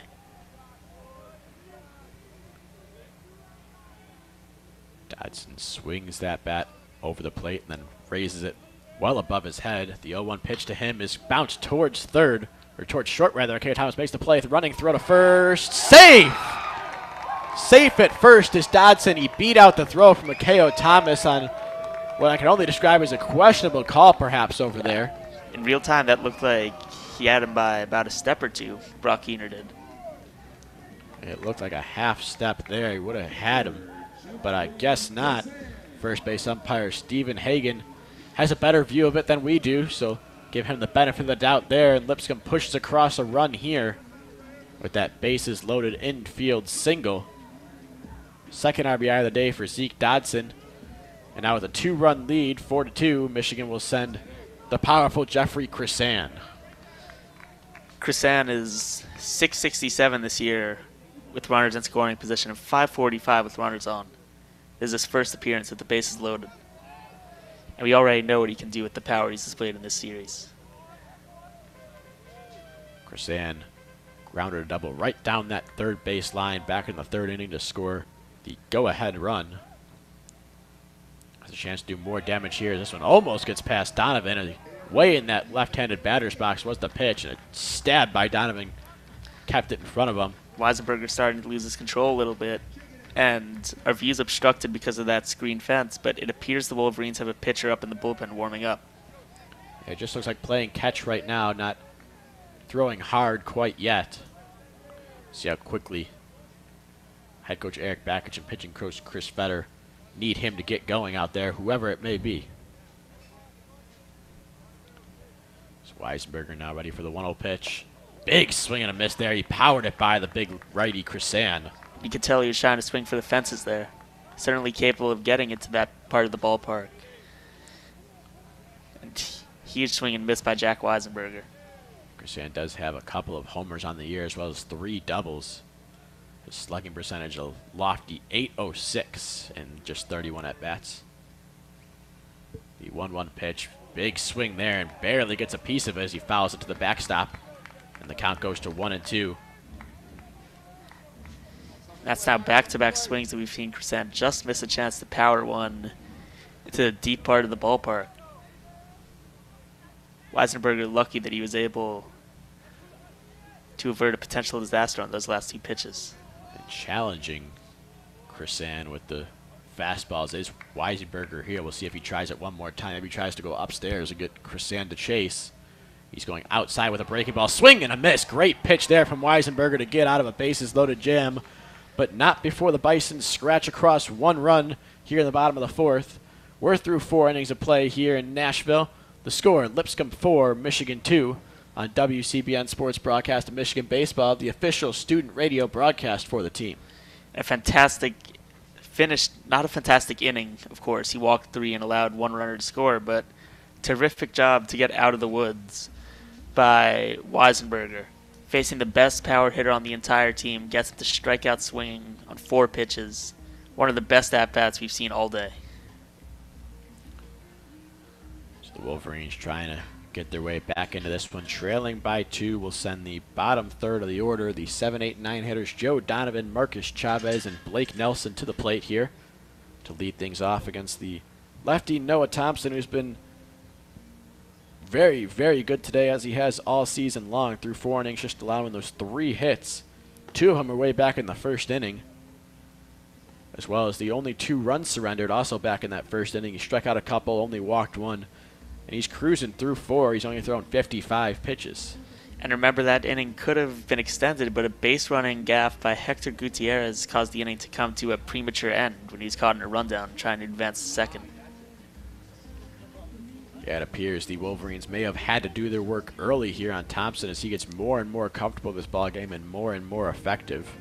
And his ERA is dribbled down to 196. First time this season it's been below 1, or below 2, pardon me.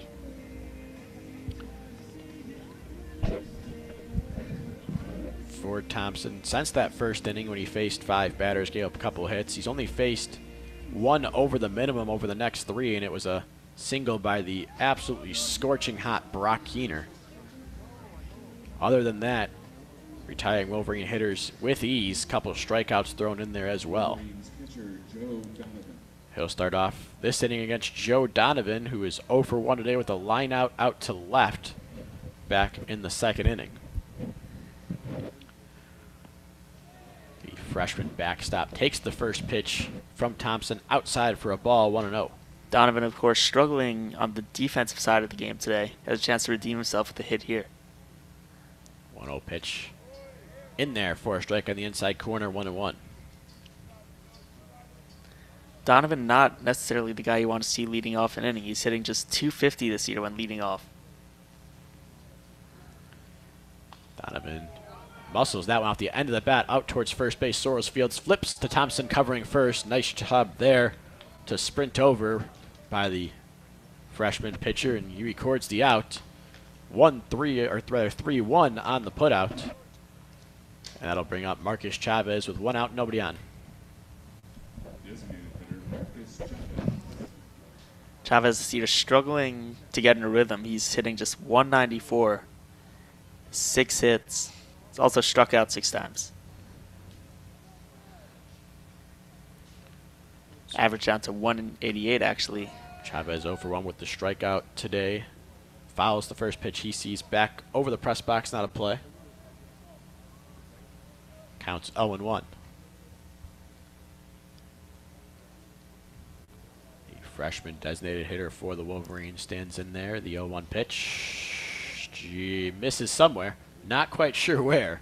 That one looked like it went right down the pipe, maybe a bit low. Yeah, a curious call there from the home plate umpire. Juan Garza did rule it a ball, though, so it's 1-1, but working quickly as Thompson. The 1-1 pitch misses high and away for a ball. That one was definitely a ball. And it goes to 2 balls and 1 strike.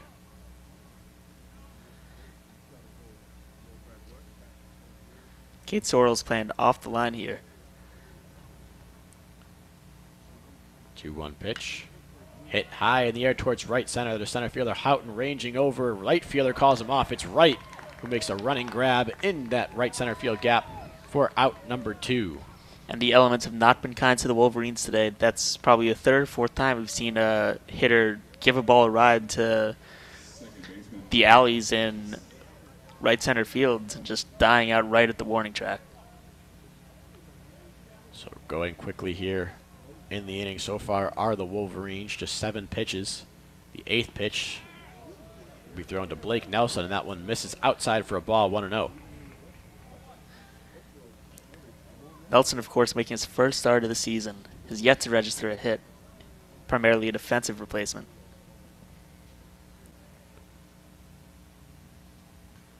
The JUCO transfer awaits the 1-0 pitch. He skies this one towards right field. Right ranging over near the line. Will he have room? No, he does not. He's not able to get there as it bounces up against the fence for a long strike number 1. The count evened up at 1 ball and 1 strike.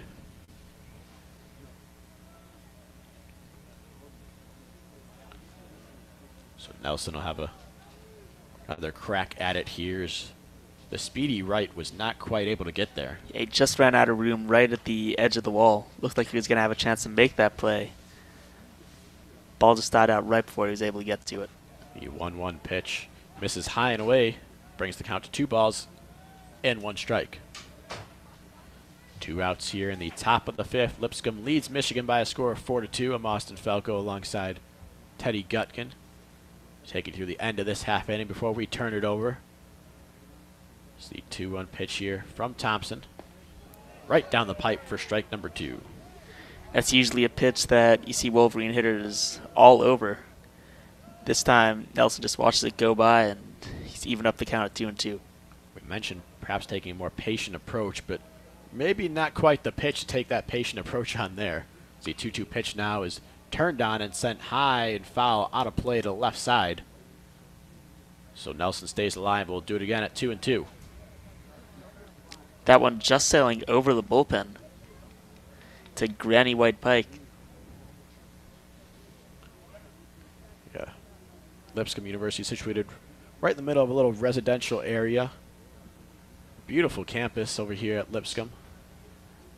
It's the 2-2 pitch is fouled off yet again here by Nelson, this time off to the right side and out of play. And a great at-bat from Blake Nelson, not usually known as an offensive player, fouling off 3 balls to stay alive and work what's easily been the toughest at-bat for Noah Thompson since the 1st inning. Showing a lot of fight here. And the more pitches you see, the more likely it seems like you are to get a hit, as Nelson does just that and lines one into left field for a base hit. His first hit of the campaign, his first hit as a Michigan Wolverine. Congratulations there for Blake Nelson. He'll be on first with 2 away, and the Wolverines will get back up to the top of their order with a K.O. Thomas striding to the plate. And just a fantastic at-bat all around from Blake Nelson, able to foul off 3 pitches, work the count to 2-2 after being behind 1-2, putting that ball just out of the reach of shortstop Blake Thomas to get his first hit as a Michigan Wolverine. Special moment for him. Now K.O. Thomas is coming to the plate. He's 0 for 2 today. His average has dipped all the way to 200. Thomas flew out back in the 1st inning. Watches ball 1 here. Also had that 1-4-3 ground out back in the 3rd that bounced off of Thompson's foot and straight to the second baseman first base. Yeah, nothing really going his way, but there's a gaping hole up the right side of the infield. Let's see if he tries to hit it there. Yeah, the first baseman Sorrells holding Nelson on as the 1-0 pitch is in there for a strike, 1-1. Meanwhile, the second baseman first base playing slightly in the outfield grass. A little unconventional there, maybe trying to increase his range as much as possible against the speedy Thomas. And Nelson, the threats are 1 for 1 on stolen base attempts this year. Say pig off throw chases Nelson back to the back standing.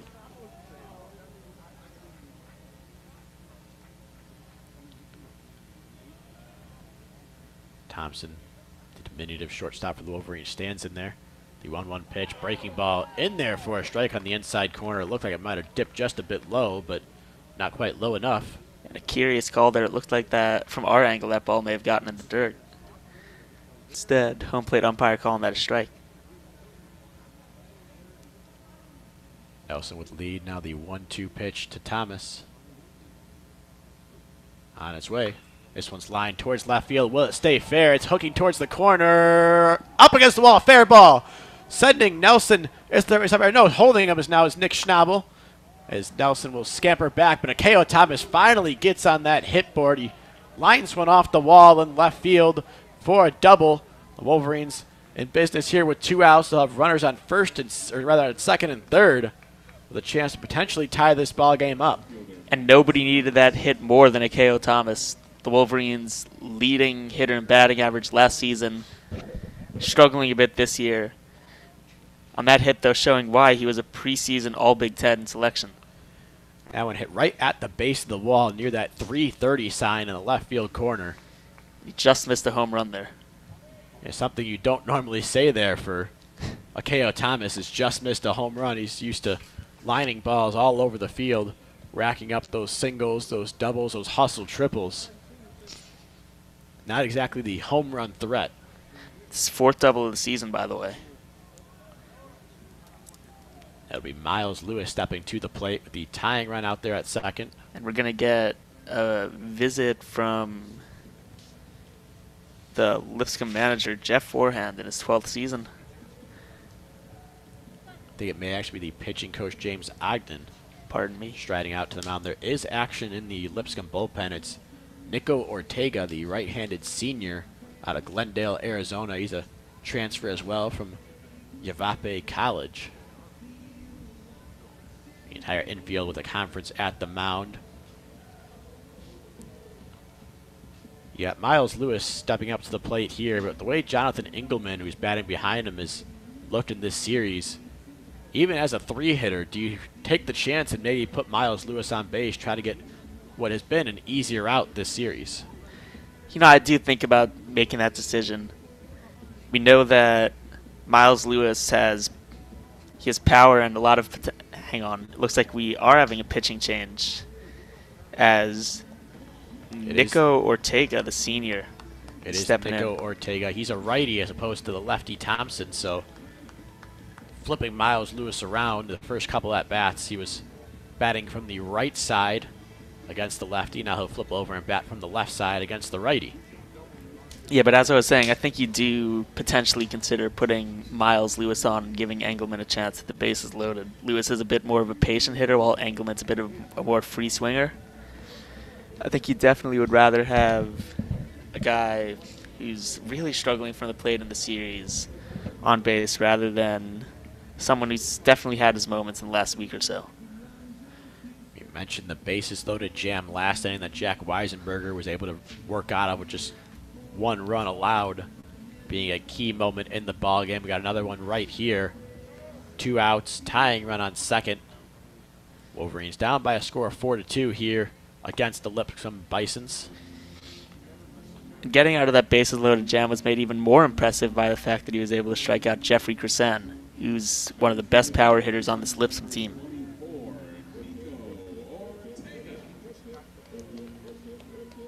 It is Nico Ortega, as mentioned, the righty, stands out there at 6'3", 243. Intimidating presence on the mound. He's got that long, flowing hair out the back of his cap. During his windup, he turns back, so he almost faces second base, and then flings that right arm around and fires the ball to the plate. Bit of deception on the part of the righty. Ortega in this season, he's sitting there with a 3.86 ERA and 9 1/3 innings worth of work. Giving up 7 runs, only 4 of them earned though. He has walked more batters than he struck out though by a ratio of 8-7. He actually turned down an offer from the University of Arizona when he was a high schooler to go play at the junior college Yavapai, Glendale, Arizona.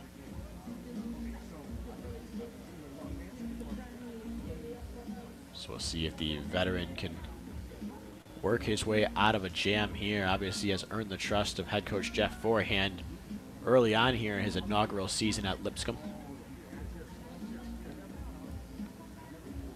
As mentioned, he'll face Miles Lewis, flipping around to bat left-handed for this at-bat.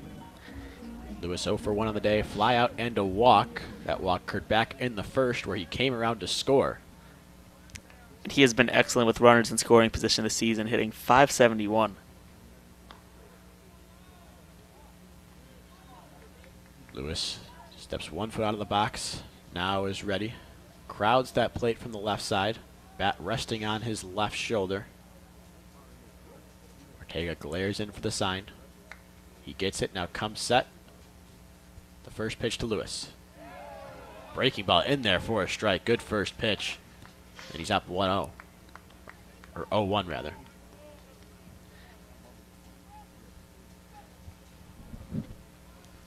And let's see if with the chance to tie the game with the base hit, Lewis continues the conservative approach that we've seen from Wolverine hitters today. Maybe get a little more aggressive. The 0-1 pitch now. Swung on and bounced towards second. The second baseman, first base, makes the play, fires to first in time to retire Lewis. So just like that, the side is retired here in the top of the fifth. Wolverines get a couple runners to scoring position, but cannot push a run across through 4.5 innings of work here. The score, Michigan 2, Lipscomb 4 on the WCBN Sports broadcast of Michigan Baseball. The official student radio broadcast for the team is we're through 4.5 innings, so we'll turn things over here. Teddy Gutkin has departed, and replacing him right now is Teo Mackey. In a second, you'll hear the Max Brill as well. And Teo, through this first half of the ballgame, Michigan trailing. What do they have to do to turn this game around? Yeah, Michigan's offense just has to find a way to reach base more consistently. Same struggles that you saw in yesterday's game outside of that 1 4-run inning. And again today, the 2-run spot in the first, and not much of anything since then, accepting that little rally last inning thanks to the double from K.O. Thomas, but weren't able to get the run home. And you know, it hasn't so much been the issue of not getting guys home. It's just been not getting guys in the position to score. And so you're going to need more plays like that double from K.O. Thomas to ignite rallies. Maybe we'll see something get going here with Jonathan Engelman, Brock Keane, or Hector Gutierrez coming up in the top of the fifth after this bottom of the fifth, in the top of the sixth after this bottom of the fifth that we have coming up here. But yeah, this offense has just got to turn it around. The pitching staff has been solid but not spectacular. The last couple of games started off really stellar from the Michigan starting pitchers. But today, Jace Van Sena only able to go 2 1/3, giving up 2 earned runs, 3 runs overall. 2 errors is another issue for Michigan's offense so far, for Michigan's defense so far. Such a sure-handed infield last year, and this year with 3 of 4 starters being replaced, struggling so far in the early season. Couldn't agree more there, Teo. Max Brill joined alongside by Teo Mackey. We are in the bottom of the 5th inning here at Ken Dugan Field at Lipscomb University. Stepping in now is Martinez for the Lipscomb Bisons. That's Josh Martinez, the sophomore lefty. So far today, he is 0 for 2 with 2 lineouts to the left fielder, Miles Lewis. Count on him right now is 1-1. On the bump for the Wolverines, still Jack Weisenberger. Struggled a little bit in the 4th inning after shutting things down in the 3rd.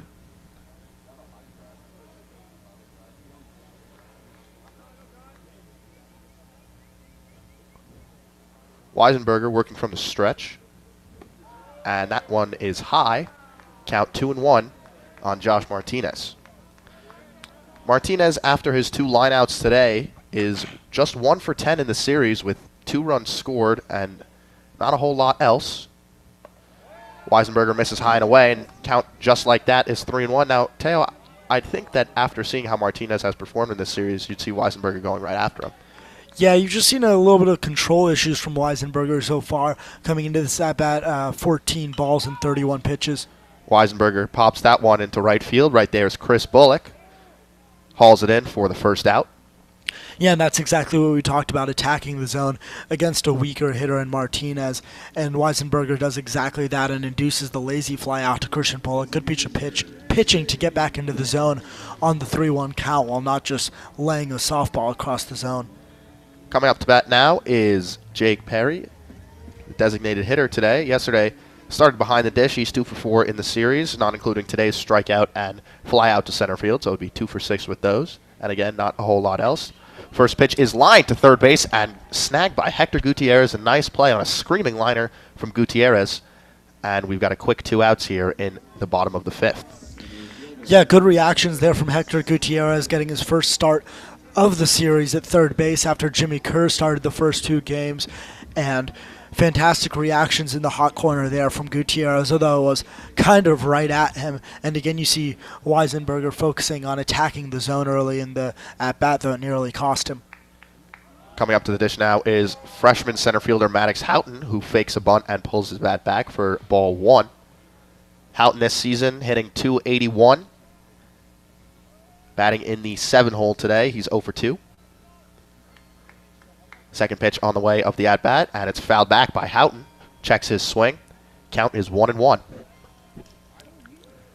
Michigan here trailing Lipscomb 2-4. They had an opportunity in the last inning with 2 runners in scoring position and 2 outs. Couldn't push anybody across, so trailing now 4-2.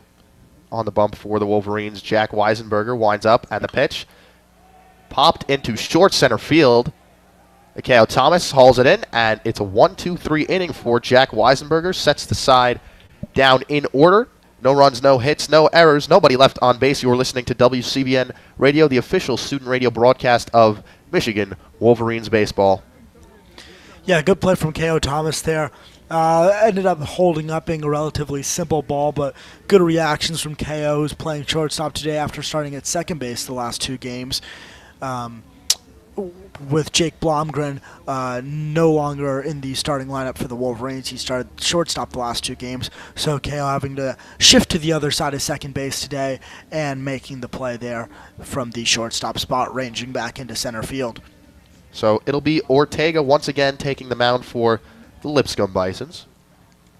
Ortega last inning got a quick out, ground out of Miles Lewis to the second baseman, and he'll come out for his second inning of work.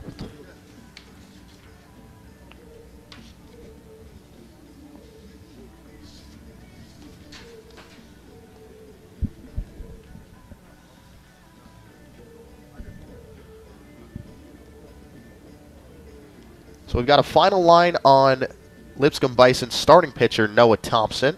Thompson went 4 2/3 innings, giving up 5 hits, walked 1, struck out 2, and gave up 2 runs, both earned. His ERA sits at a pristine 1.89 for the season, and he's the pitcher of record for the Lipscomb Bisons. Jonathan Engelman now stepping up to the dish for the Wolverines, the center fielder. 3 for 12 in the series, 0 for 2 today with a strikeout and a fly out to the center fielder. Hit a home run on Friday night, late in the game, to put the Wolverines up 16-11. First pitch to Engelman is a slider taken inside for ball 1. Yeah, it just tailed off the plate. And as you said, Engelman has struggled a little bit in this series outside of that home run. We'll be seeing if he can bring back that power that we haven't seen from any Wolverines since then. Ortega winds up and takes the second pitch away for ball 2.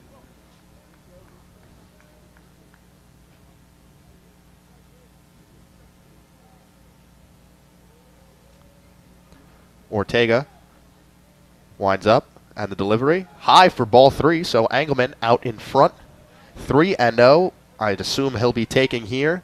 He's one of the lone Wolverine hitters to not have any walks in this series. So we'll see if he's able to make his way down to first with a free pass here, the 3-0 count.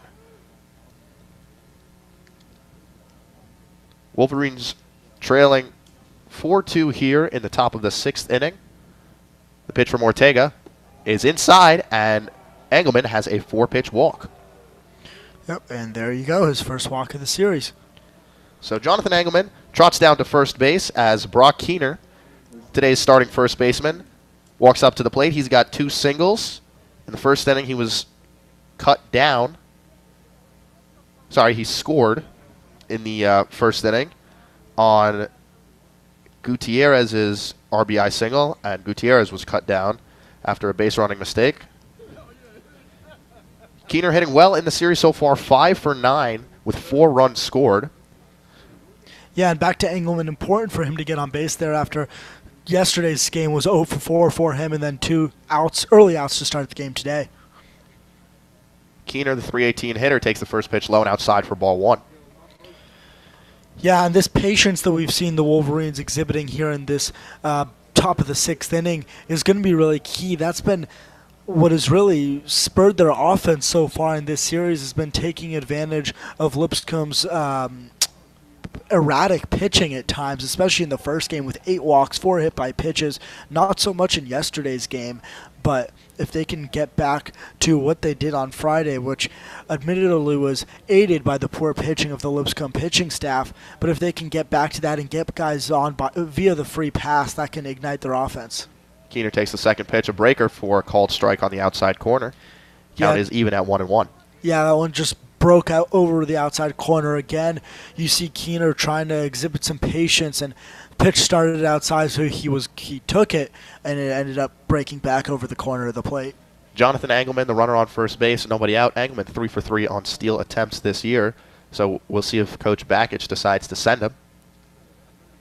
Ortega comes set for Lipscomb, delivers, and it's high. Engelman is running. The slide, and he's out on the tag.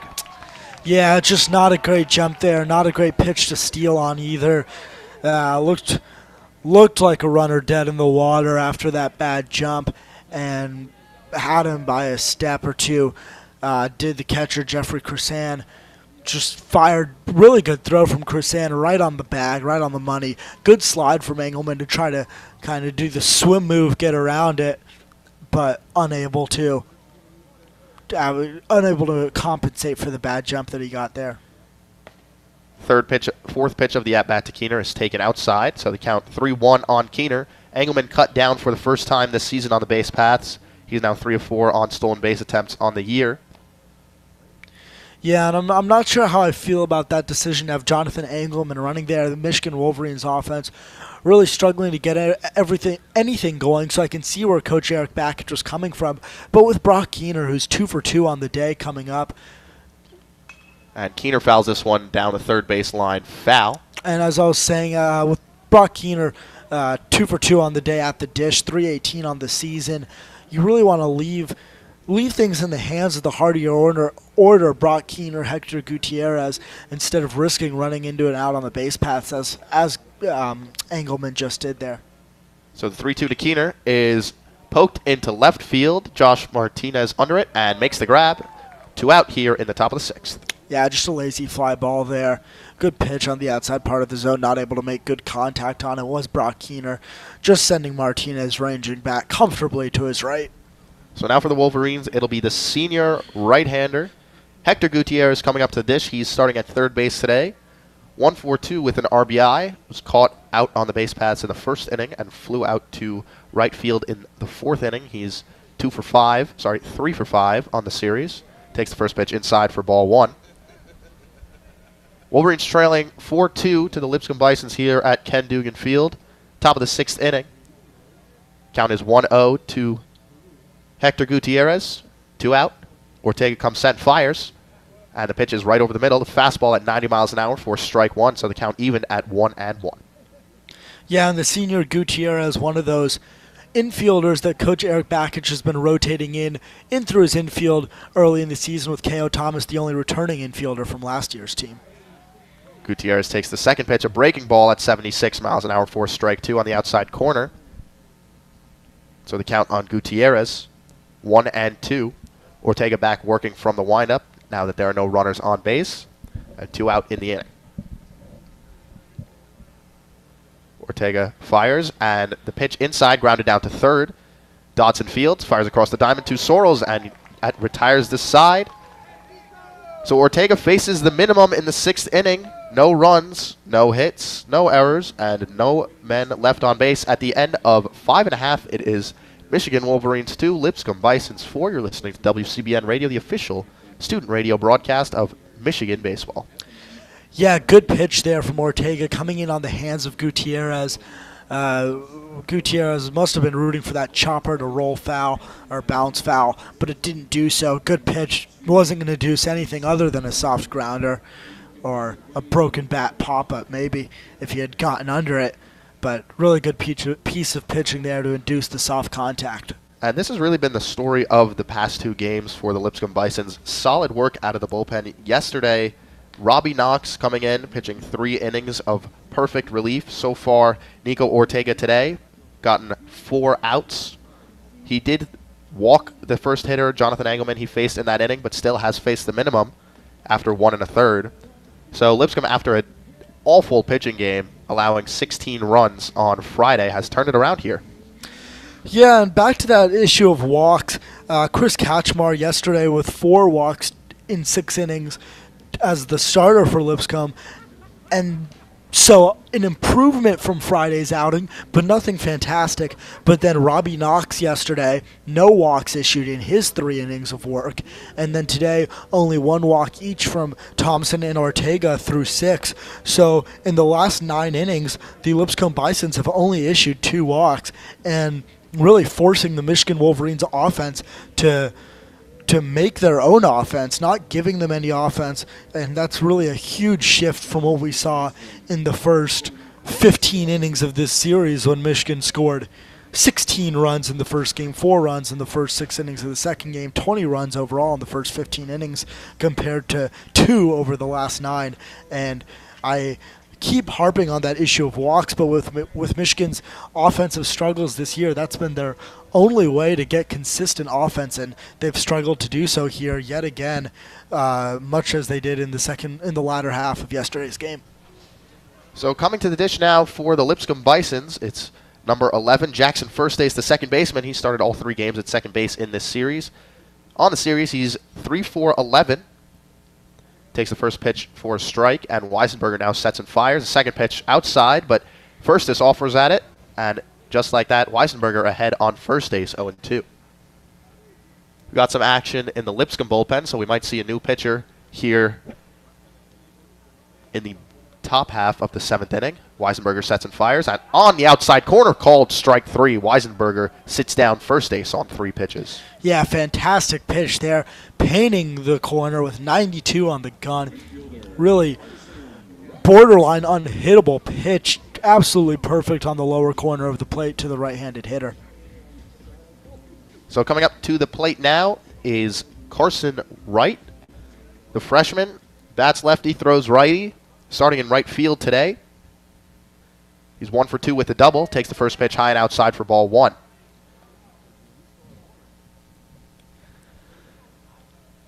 Weisenberger working from the windup. Looks in, takes a sign, delivers. And Wright holds up, ball outside. The count is 2-0. Yeah, trying to paint that corner again with the fastball, but just came off the plate. And there's some action in the Michigan bullpen. Somebody's out there playing catch. Can't quite see who, but once we find out, we'll get that to you. Weisenberger's pitch now delivered, and it's inside. So Weisenberger behind 3-0 on the 9-hole hitter, Carson Wright, for Lipscomb. And this is, Teo, definitely not something you want to see from Weisenberger, turning over that lineup for a third time. Thomas, the hitter on deck, one of Lipscomb's most dangerous hitters if he's able to get up this inning. Yeah, that's what I was going to say as the pitch comes in here. And it's low for ball 4, so Wright a 4-pitch walk, and with 1 out, it'll be Thomas on deck coming up to the dish. He is the starting shortstop today, 0 for 2, but has reached base all 3 plate appearances, courtesy of 2 errors and 1 walk. Yeah, now as I was about to say, you don't want to walk the 9-hole hitter there, Carson Wright, who's 1 for 12 on the season, with Blake Thomas and Cade Sorrells and Zeke Dodson, the whole top half of that order coming up. You never want to walk the 9-hole hitter, but especially not when it's a guy who's 1 for 12 on the season. So Weisenberger now will have to work from the stretch with Wright on first base. Delivers the first pitch, and a bunt here from Thomas. Outfielded is Donovan, and fires to first, gets Thomas. But Thomas advancing the runner on the sacrifice bunt, so now with 2 out, Lipscomb will have a runner in scoring position. Yeah, really a fantastic play there from Joe Donovan to hop out of his crouch quickly and gobble up that ball as the speedy Thomas nearly made it to first base on what looked like it was a sacrifice bunt, but it ended up almost being a bunt for a hit. Really well-placed bunt there. Back toward the pitcher, but kind of in that no-man's zone between the pitcher's mound and the catcher. So it took some good athleticism from Joe Donovan to hop out of his crouch there. Yeah, and for Blake Thomas, any bunt could end up being a bunt hit, even a sacrifice with his speed. But either way, moved the potential fifth run of the game into scoring position here for the Bisons. So Cade Sorrells now at the plate. Takes the first pitch for a called strike, a slider on the outside corner from Jack Weisenberger. Sorrells, the first baseman today, is 1 for 2 with a walk and a run scored. Weisenberger looks in, gets his sign. Checks the runner at second. That's Carson Wright. Nobody holding him on. And delivers. Inside, skips away from Donovan, and Wright will move up to third base. Yeah, it can be interesting to see how Weisenberger responds to now having the runner on third base. Going to be interesting to see if he leans away from his secondary pitches now after seeing that one hop away in the dirt on the 1-1 count. If he's not able to go to those secondary pitches, it'll be tough for him to have to work exclusively on the fastball here on Cade Sorrells. So now with a runner on third base, Weisenberger facing Sorrells, who has an RBI opportunity in this series so far. He's 1 of 8 and grounds this one down to Blake Nelson. Nelson scoops it up, fires over to Keener for the third out of the inning. So the Wolverines allowing one base runner on a walk to Carson Wright, but able to retire the side.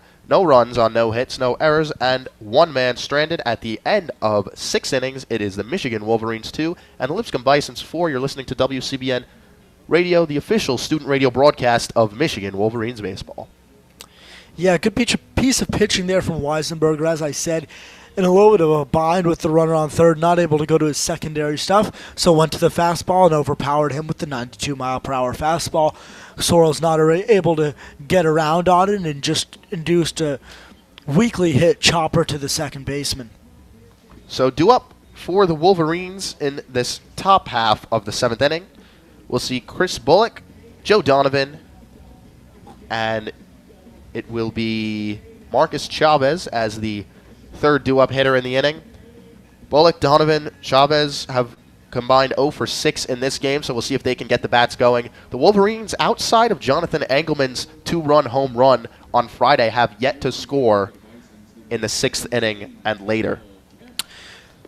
Yeah, in the first game, they got a little bit of late offense, as you said, from that home run after... Again, even with the late offense, it was a far cry from the 13 runs they put across in the first couple of innings. And in the last couple of games, Michigan's offense really not able to get anything going in the late innings.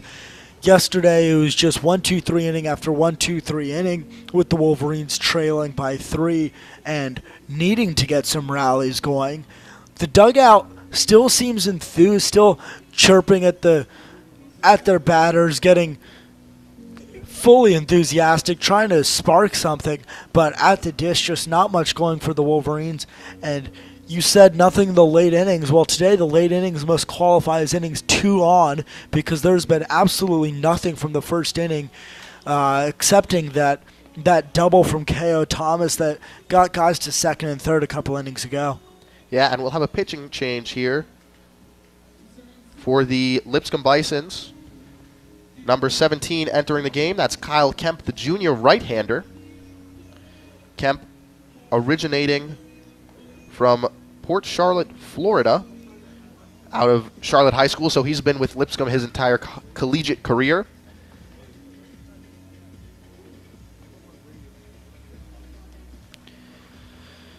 Yeah, and this part of the Michigan offense that's coming up here, Bullock, Donovan, Chavez, hasn't done anything today. All 3 of them are 0 for 2 with the strikeout for Chavez. So the final line for Lipscomb's first relief pitcher of the day, Nico Ortega, 1 1/3 innings pitched, no hits, no runs, no strikeouts, and 1 walk allowed, the sole base runner allowed under Ortega's watch. And for Lipscomb, the past 4 1/3 innings of relief have been scoreless and hitless. Yeah, and I'm not sure how much faith I have in this part of the Michigan lineup. As I was saying, in yesterday's ball game, they went 2 for 11, this trio, with a walk for Christian Bullock. Each of them reached base once, but 1 for 4 for Marcus Chavez, 1 for 4 for Joe Donovan, 0 for 3 with a walk for Christian Bullock. And all three of them have been demoted in the lineup today after being in the middle of the lineup yesterday, now hitting in the 6 through 8 spots. So it'll be Chris Bullock to lead it off, the right fielder. He's 0 for 2 today, 0 for 3 in the series with a run. And Bullock's first pitch fouled off down the third baseline and out of play.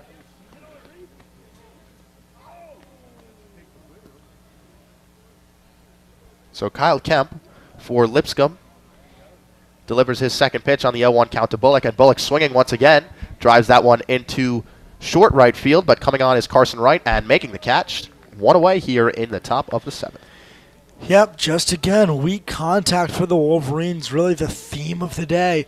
Only 2 strikeouts across 6 1/3 now from this Lipscomb pitching staff, but nothing going in the way of hard contact for the Wolverines. So Kyle Kemp, who has a 1.42 ERA on the season, able to retire the first batter he faces today, and now he'll face Joe Donovan, the catcher for Michigan. First pitch outside, a fastball at 91 for ball 1. In case you're just joining us, Michigan trailing Lipscomb here at Ken Dugan Field, 4-2 in the top of the 7th with 1 away. Second pitch to Donovan is a called strike on the outside corner. That was a fastball at 91. Count even, 1-1 and 1 out. Yeah, and the Wolverines have only had 6 extra base hits in this series across nearly 3 full games now, so we'll see if things can change here.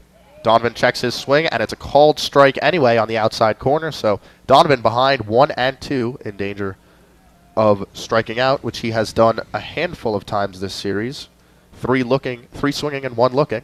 Payoff pitch to Donovan, and he checks his swing.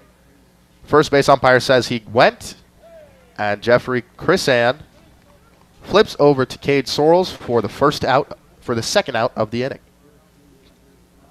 Yeah, and that's his 5th strikeout of the series for Donovan. A really solid defensive play last inning to scoop up the bunt and prevent the sacrifice from being a bunt single. But this inning, his catching counterpart, Jeffrey Chrisan, able to hop out of the box and get him down at first on the swinging strikeout. So Kemp has retired the first 2 batters he's faced today. 2 out here in the top of the 7th inning. And coming to the dish for the Wolverines, it'll be Marcus Chavez. Chavez on the season hitting just 182. First pitch to him is low for ball 1. Count sits at 1-0. No action in either bullpen right now. So this will be Kemp's inning to finish. The delivery. And Chavez takes on the outside corner for strike 1. Count evened up at 1-1 with 2 outs. Chavez today 0 for 2 with a strikeout and a flyout to the right fielder. In the series 1 for 6 with a run and an RBI. Chavez grounds this one foul down the first base line. Count is 1-2. Yeah, again, the Wolverines getting behind in counts, making it tough on themselves.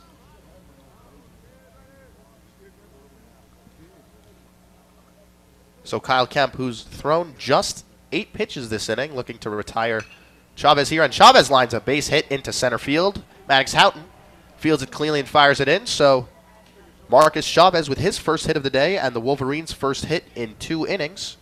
It actually appears that there was a pinch hitter on that at bat, so it was Dom Clementi roping the single in after Chavez started the day 0 for 2. Eric Bakich, sensing the need to make a change, brought in Dom Clementi, and it paid off as he replaced the designated hitter Marcus Chavez, so it won't necessitate the need for any defensive changes. Clementi will presumably just retain that DH's role, and he rewarded his coach's faith in him with a roped single up the middle.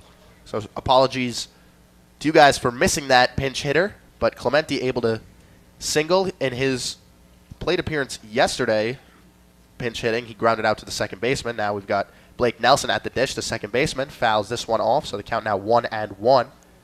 Nelson on the day is 1 for 2 with a single to the left fielder. and on the series, 1 for 3 with a sac fly. Clementi takes the lead off first. Kemp gazes in, gets his sign from the catcher, Jeffrey Chrisan. And the pitch, showing bunt, is Blake Nelson, but pulling back and taking it for a called strike. Count now 1-2 with 2 outs. Yeah, and Clementi getting a large lead there. Kind of got a running start before heading back to the bag as Chrisan pump faked the throw down to first.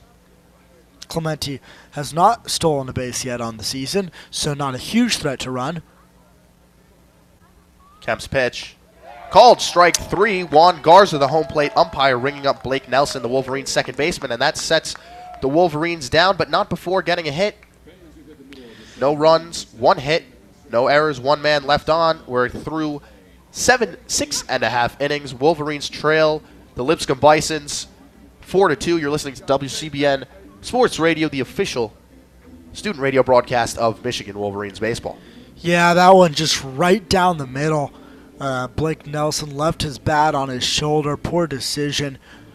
Really a pitch to hit in the 1-2 count, and just let it go right down the middle, right past him. Blake Nelson knew as soon as it crossed the plate, walked right off toward the dugout, and 2 strikeouts in that inning for the Lipscomb Bisons pitching staff and Kemp.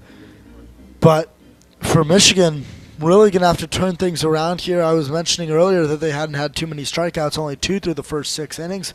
Well, that changed quickly that inning with 2 strikeouts and 3 batters. So we're going to get a pitching change here for the Michigan Wolverines. Jack Weisenberger done after 3 2/3 innings of work. 2 hits, 1 run allowed. It was earned, 3 walks and 2 strikeouts. The new pitcher will be Jeff Criswell, number 17 for the Wolverines. Criswell having his birthday yesterday. He's from Portage, Michigan. Checking in at 6'3", 210 is the right-handed freshman.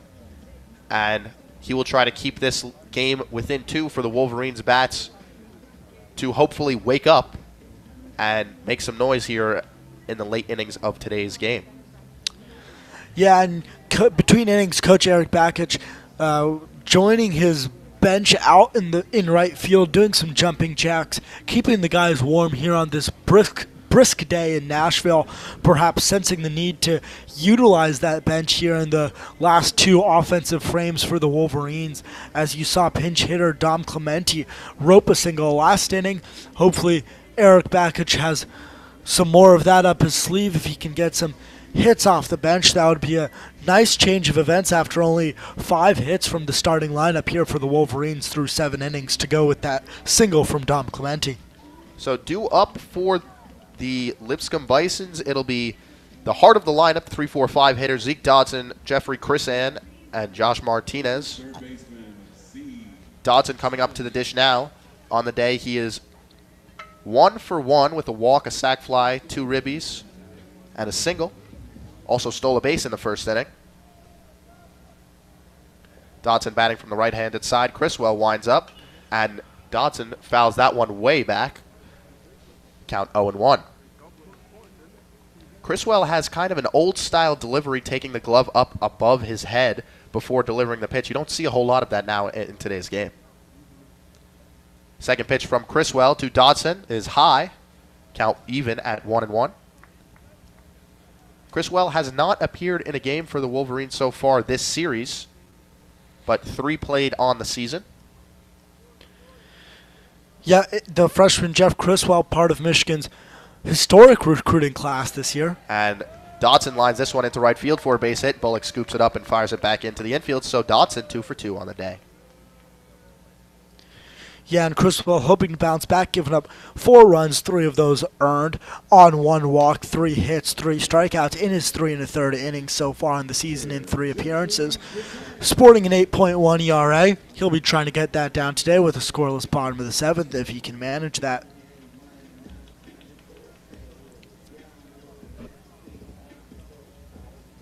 So Criswell now working from the stretch after the base hit given up to Dodson. Big bopper for Lipscomb coming up. Catcher Jeffrey Chrisan. He's 1 for 3 today with a double. double and 1 RBI. Chris Sand shows bunt, but takes for ball 1.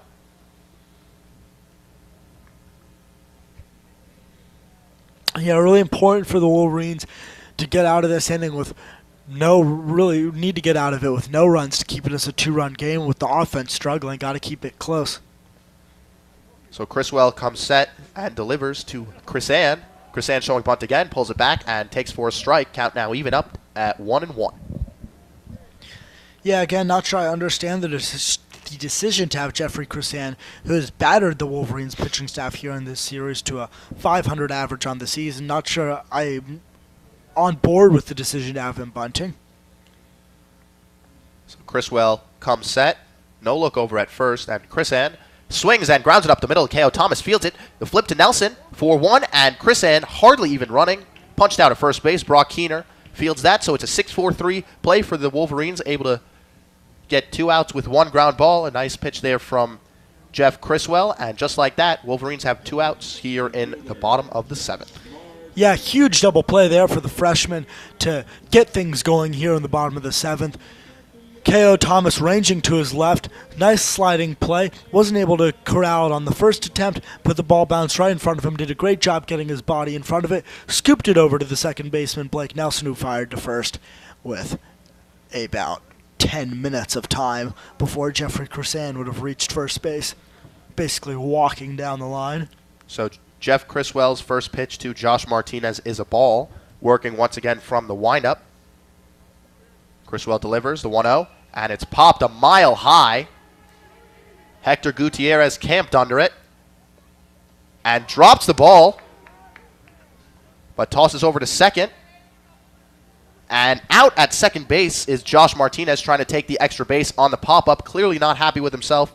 So the Wolverines get a lucky break after the error by third baseman Hector Gutierrez. It's a 1-2-3 inning for the Wolverines. They trail it now 4-2 here as we head into the top of the 8th. Yeah, comedy of errors there on the last out of the inning. The pop-up a mile high over in the direction of third baseman Hector Gutierrez, getting his first start of the series at third base after Jimmy Kerr started the first 2 games. Gutierrez ranged over to his right. Pop-up's a little bit hard to read on the white ball in front of the, or beneath these looming white clouds here in Nashville, but still a play that the third baseman Gutierrez should have made, as he ranged over to his right and then had to correct himself and step back over to his left. Wasn't able to camp under it properly. Tried to reach his glove out to the left instead of backhanding it over his head. Just hit the palm of his glove and bounced out, but able to recover quickly and fire over to Blake Thomas for the tag. So the Wolverines, after no errors in Friday's contest, committing 4 yesterday and 3 today, the defense really just has not been sharp for Coach Eric Bakich's squad. Yeah, 3 errors is so uncharacteristic of the teams that we've seen in Coach Eric Bakich's tenure, but unfortunately it is characteristic of this 2018 squad that is struggled defensively in the early going, and we know that Coach Eric Bakich emphasizes defense. He'll say as much anytime you talk to him, and he can't be happy with this.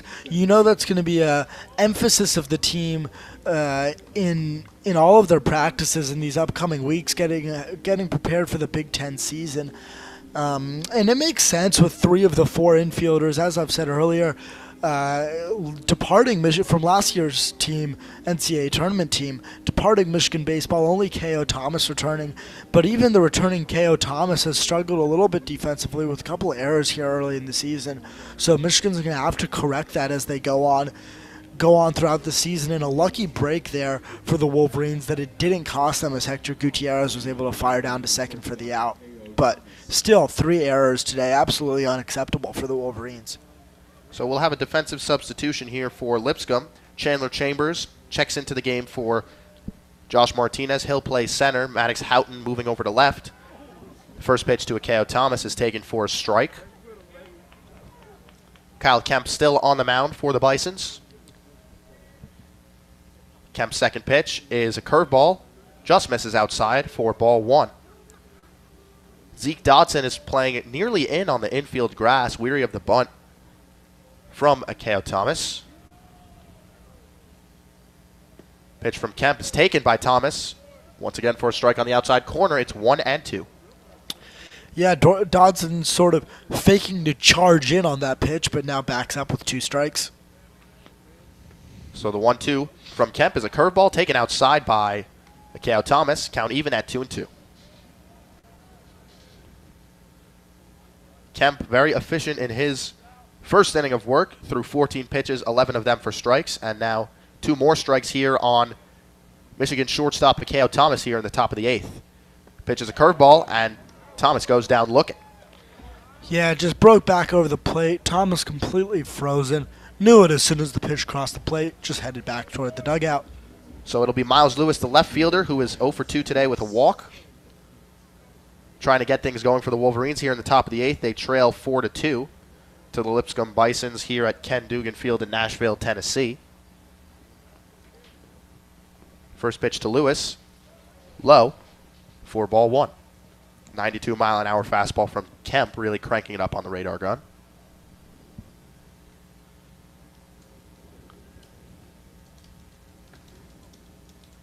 Kemp sets the windup in the pitch. Lewis takes outside on the outside corner for strike 1.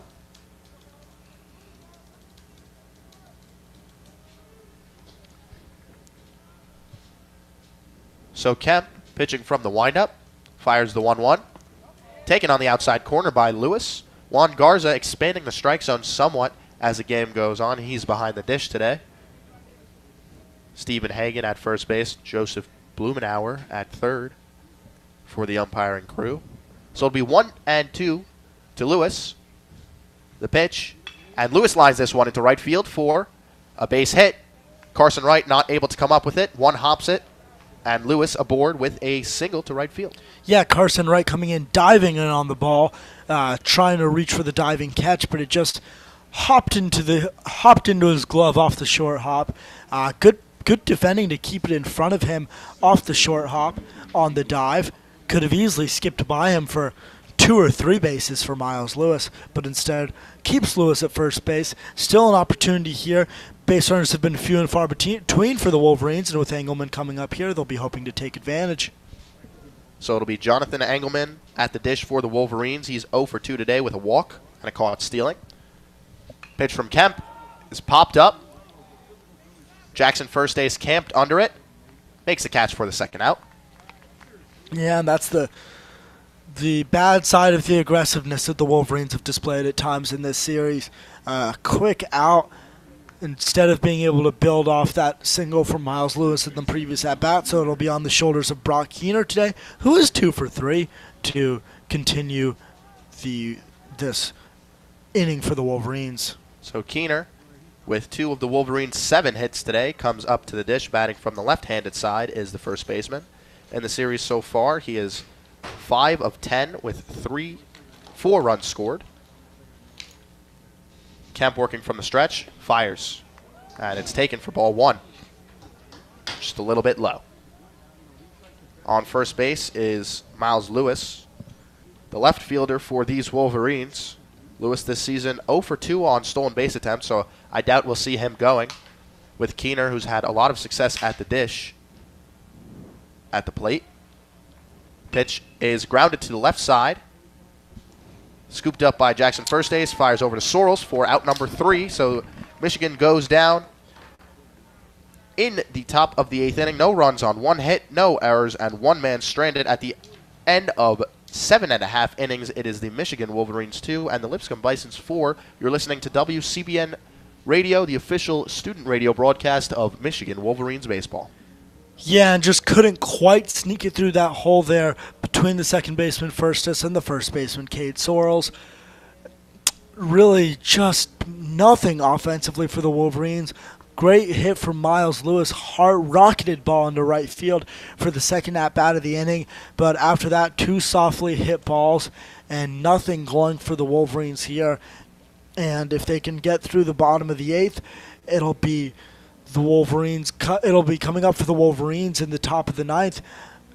Hector Gutierrez, Christian Bullock, and Joe Donovan trying to get things going and turn things around and prevent the Wolverines from leaving Nashville with a series loss against the Lipscomb Bison, who have struggled so far early in the season. The Bison were 6-7 coming into this series. Wolverines really were hoping for a 2-1 series win or a sweep over the weekend, and a 1-2 series loss would be just another progression in the early season struggles for the Wolverines after they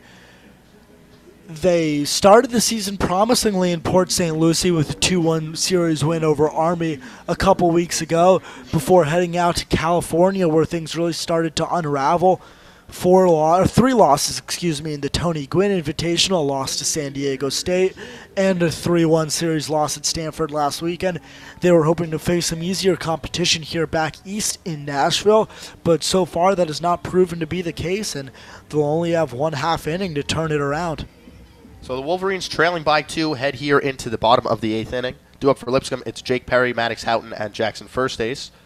Jeff Criswell's first pitch to Jake Perry is taken for a ball.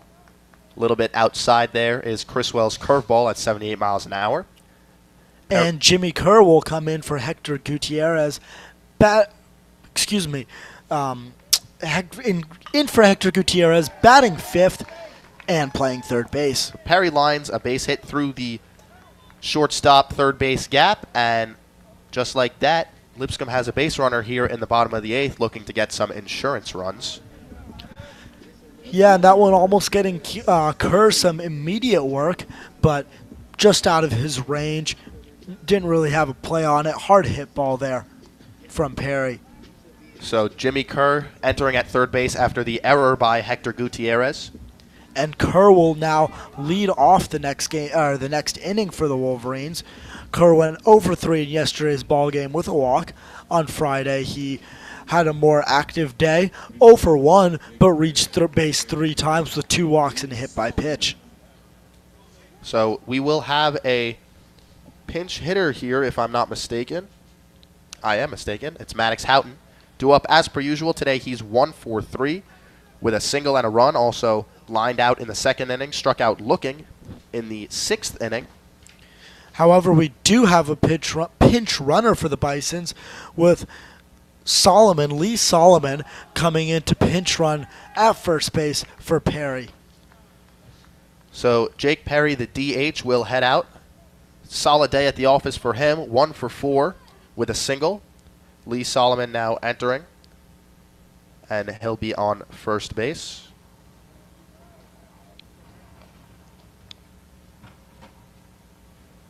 Jeff Criswell for the Wolverines looks in, gets his sign. 2nd straight inning, he's allowed the leadoff man to reach base.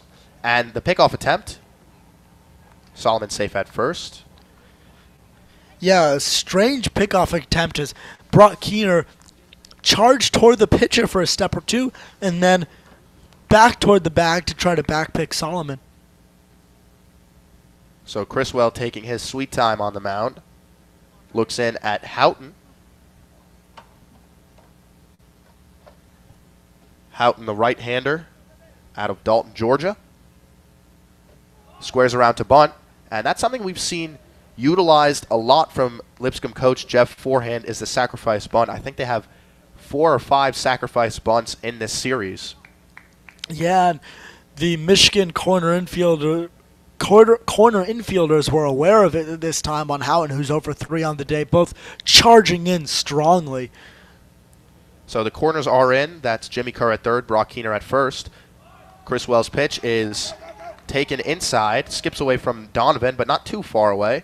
Lee Solomon staying put at first base. The count now on Maddox Houghton, the right fielder, is 2-1.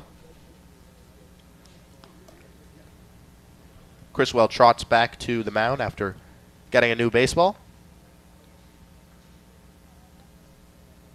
Lee Solomon on first for the Bisons, being held on by Brock Keener. Criswell pitching from the stretch, comes set. Keener charging hard, and Solomon goes and then comes back. Ball's bunted foul by Maddox Houghton, so the count now 2-2. Michigan will be able to play at double play depth. Yeah, probably going to call off the bunt here with 2 strikes. An interesting thing you saw there from Brock Keener charging really early before Criswell even began his windup, or his delivery. He's pitching from the stretch. So Solomon trotting off of first base, but decided not to go. Yeah, Solomon hesitated a bit, got to about a third of the way to second base. The 2-2 from Criswell. It swung on and missed. Maddox Houghton goes down on strikes. Yeah, good work by Houghton there to you go to the off-speed pitch, and the first pitch that Houghton would have been swinging at, Houghton might have been looking fastball. So Jackson first base now coming up to the dish. First base today, 1 for 3. Second baseman has played all 26 innings so far of defense at second base in this series for the Lipscomb Bisons. Yeah, and hitting .292 on the year, a threat at the bottom of this lineup for the Bisons. First base hitting in the 8-hole. First pitch from Criswell is taken. A breaker in there for a called strike. No action in the Michigan Wolverines bullpen, but we do see some action in the Lipscomb Bisons bullpen. Can't quite tell who that is right now.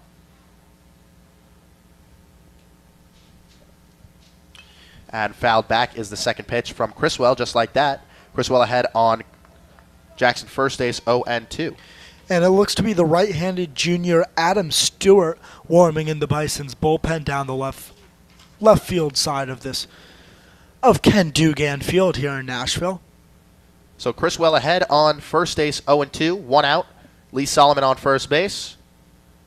The delivery from Criswell looked like a changeup called inside for a ball. Count is 1-2.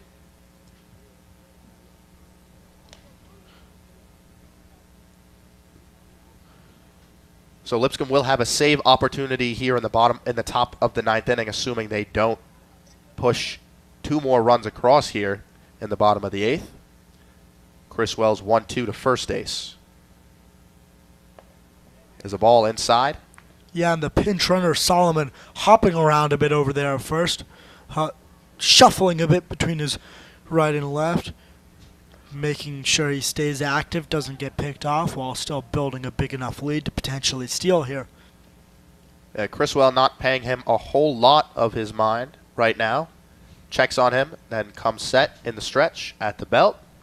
And the 2-2 from Criswell. Grounded up the middle. K.O. Thomas fields it, flips to Nelson, and Nelson on to Keener, the double play.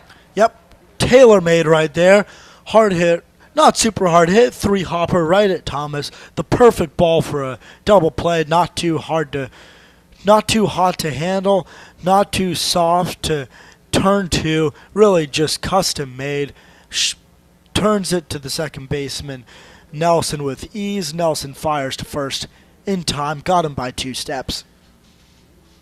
So Jeff Criswell, after allowing a leadoff base runner in both of his innings of work, able to induce a double play.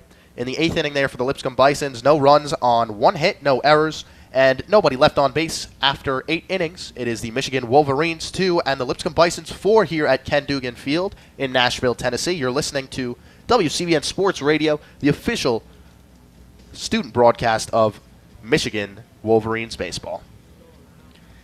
Yeah, and unfortunately for the Wolverines, you've got a trio of hitters here that have struggled a little bit in the series in Jimmy Kerr, Christian Bullock, and Joe Donovan. Joe Donovan had that 2 for 3 day, with a walk in the first game in which Michigan put up 16 runs. Also had a double in that ball game, and then put up a 1 for 4 day yesterday.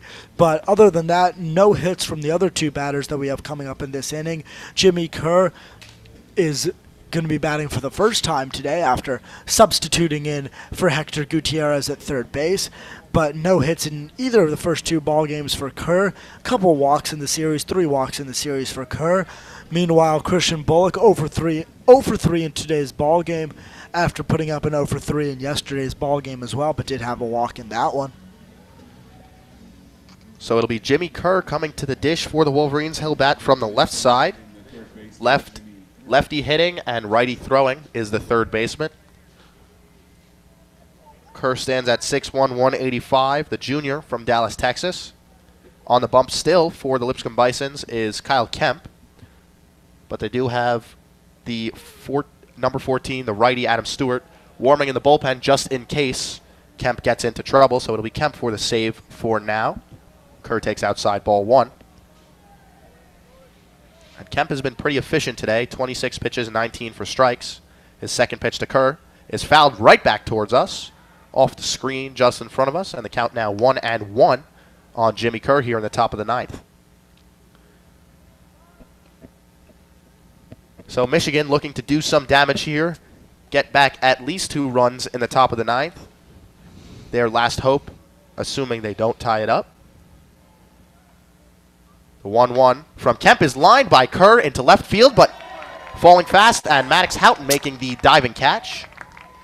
Yeah, really hard hit ball there from Kerr. Looked like it was going to fall in, but Houghton with another great defensive play had a diving catch in the first game in center field, sliding catch to end yesterday's ball game in foul territory, and now a diving catch ranging in on the line, on the sinking liner, I might add, from Jimmy Kerr. So Kerr coming up fruitless at the dish in this series. No hits, and he's grounded into 2 double plays. Now at the dish is Chris Bullock for the Wolverines, the right fielder. 0 for 1 in the series prior to today, 0 for 3 today. Count is 0-1 on him, and swings through the second pitch for a strike. Looking for a home run hack there was the lefty. The count now 0-2. Yeah, falling behind 0-2, not what you want to see here when you really just need to get base runners on. And Kemp's 0-2 is outside for ball 1. Hitting 94 on the gun there from Kemp. Impressive velocity from him here in the 9th inning, his 3rd inning of work. Kemp, a 1.08 ERA on the season. Steps off and steps back on. He's working from the full windup. Count 1-2 on Chris Bullock with 1 out here in the top of the 9th for the Wolverines. They trail 4-2. Inside. So the count now even at 2-2. Chris Bullock looked like he was a little jelly-legged at the curved ball. Lucky for him, it was just a little inside.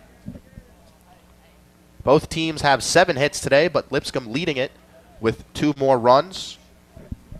Kerr's 2-2. A fastball is grounded up the middle, and it's a base hit for Chris Bullock, so the Wolverines are in business here in the top of the 9th. Yeah, there you go. Hard hit ball. 2 hard hit balls here in the inning. Kemp maybe losing a little bit here in his 3rd inning of work. And had that liner from Kerr fallen in, the Wolverines would really be in business, but they'll still take the base runner. So coming up to the dish now for the Wolverines, it'll be catcher Joe Donovan. Assuming we don't have a pinch hitter, which we do, it's Jesse Franklin, the freshman outfielder, lefty from Seattle, Washington. He will be pinch hitting for Joe Donovan. I do not believe Franklin has seen any action since Friday. Friday he pinch hit in the 7th inning, 1 for 2 with a single. Yep, Franklin came into the season as a starter for the Wolverines, an outfielder in high school, had a shoulder surgery in the offseason, moved to first base at the beginning of the season, appears to have lost that starting job to Brock Keener, the senior, but Jesse Franklin still a major threat at the dish, proved that in high school, a big-time recruit for the Wolverines, only 2 for 20 on the season this year, but he has the chance to make his impact felt here in the top of the 9th, excuse me.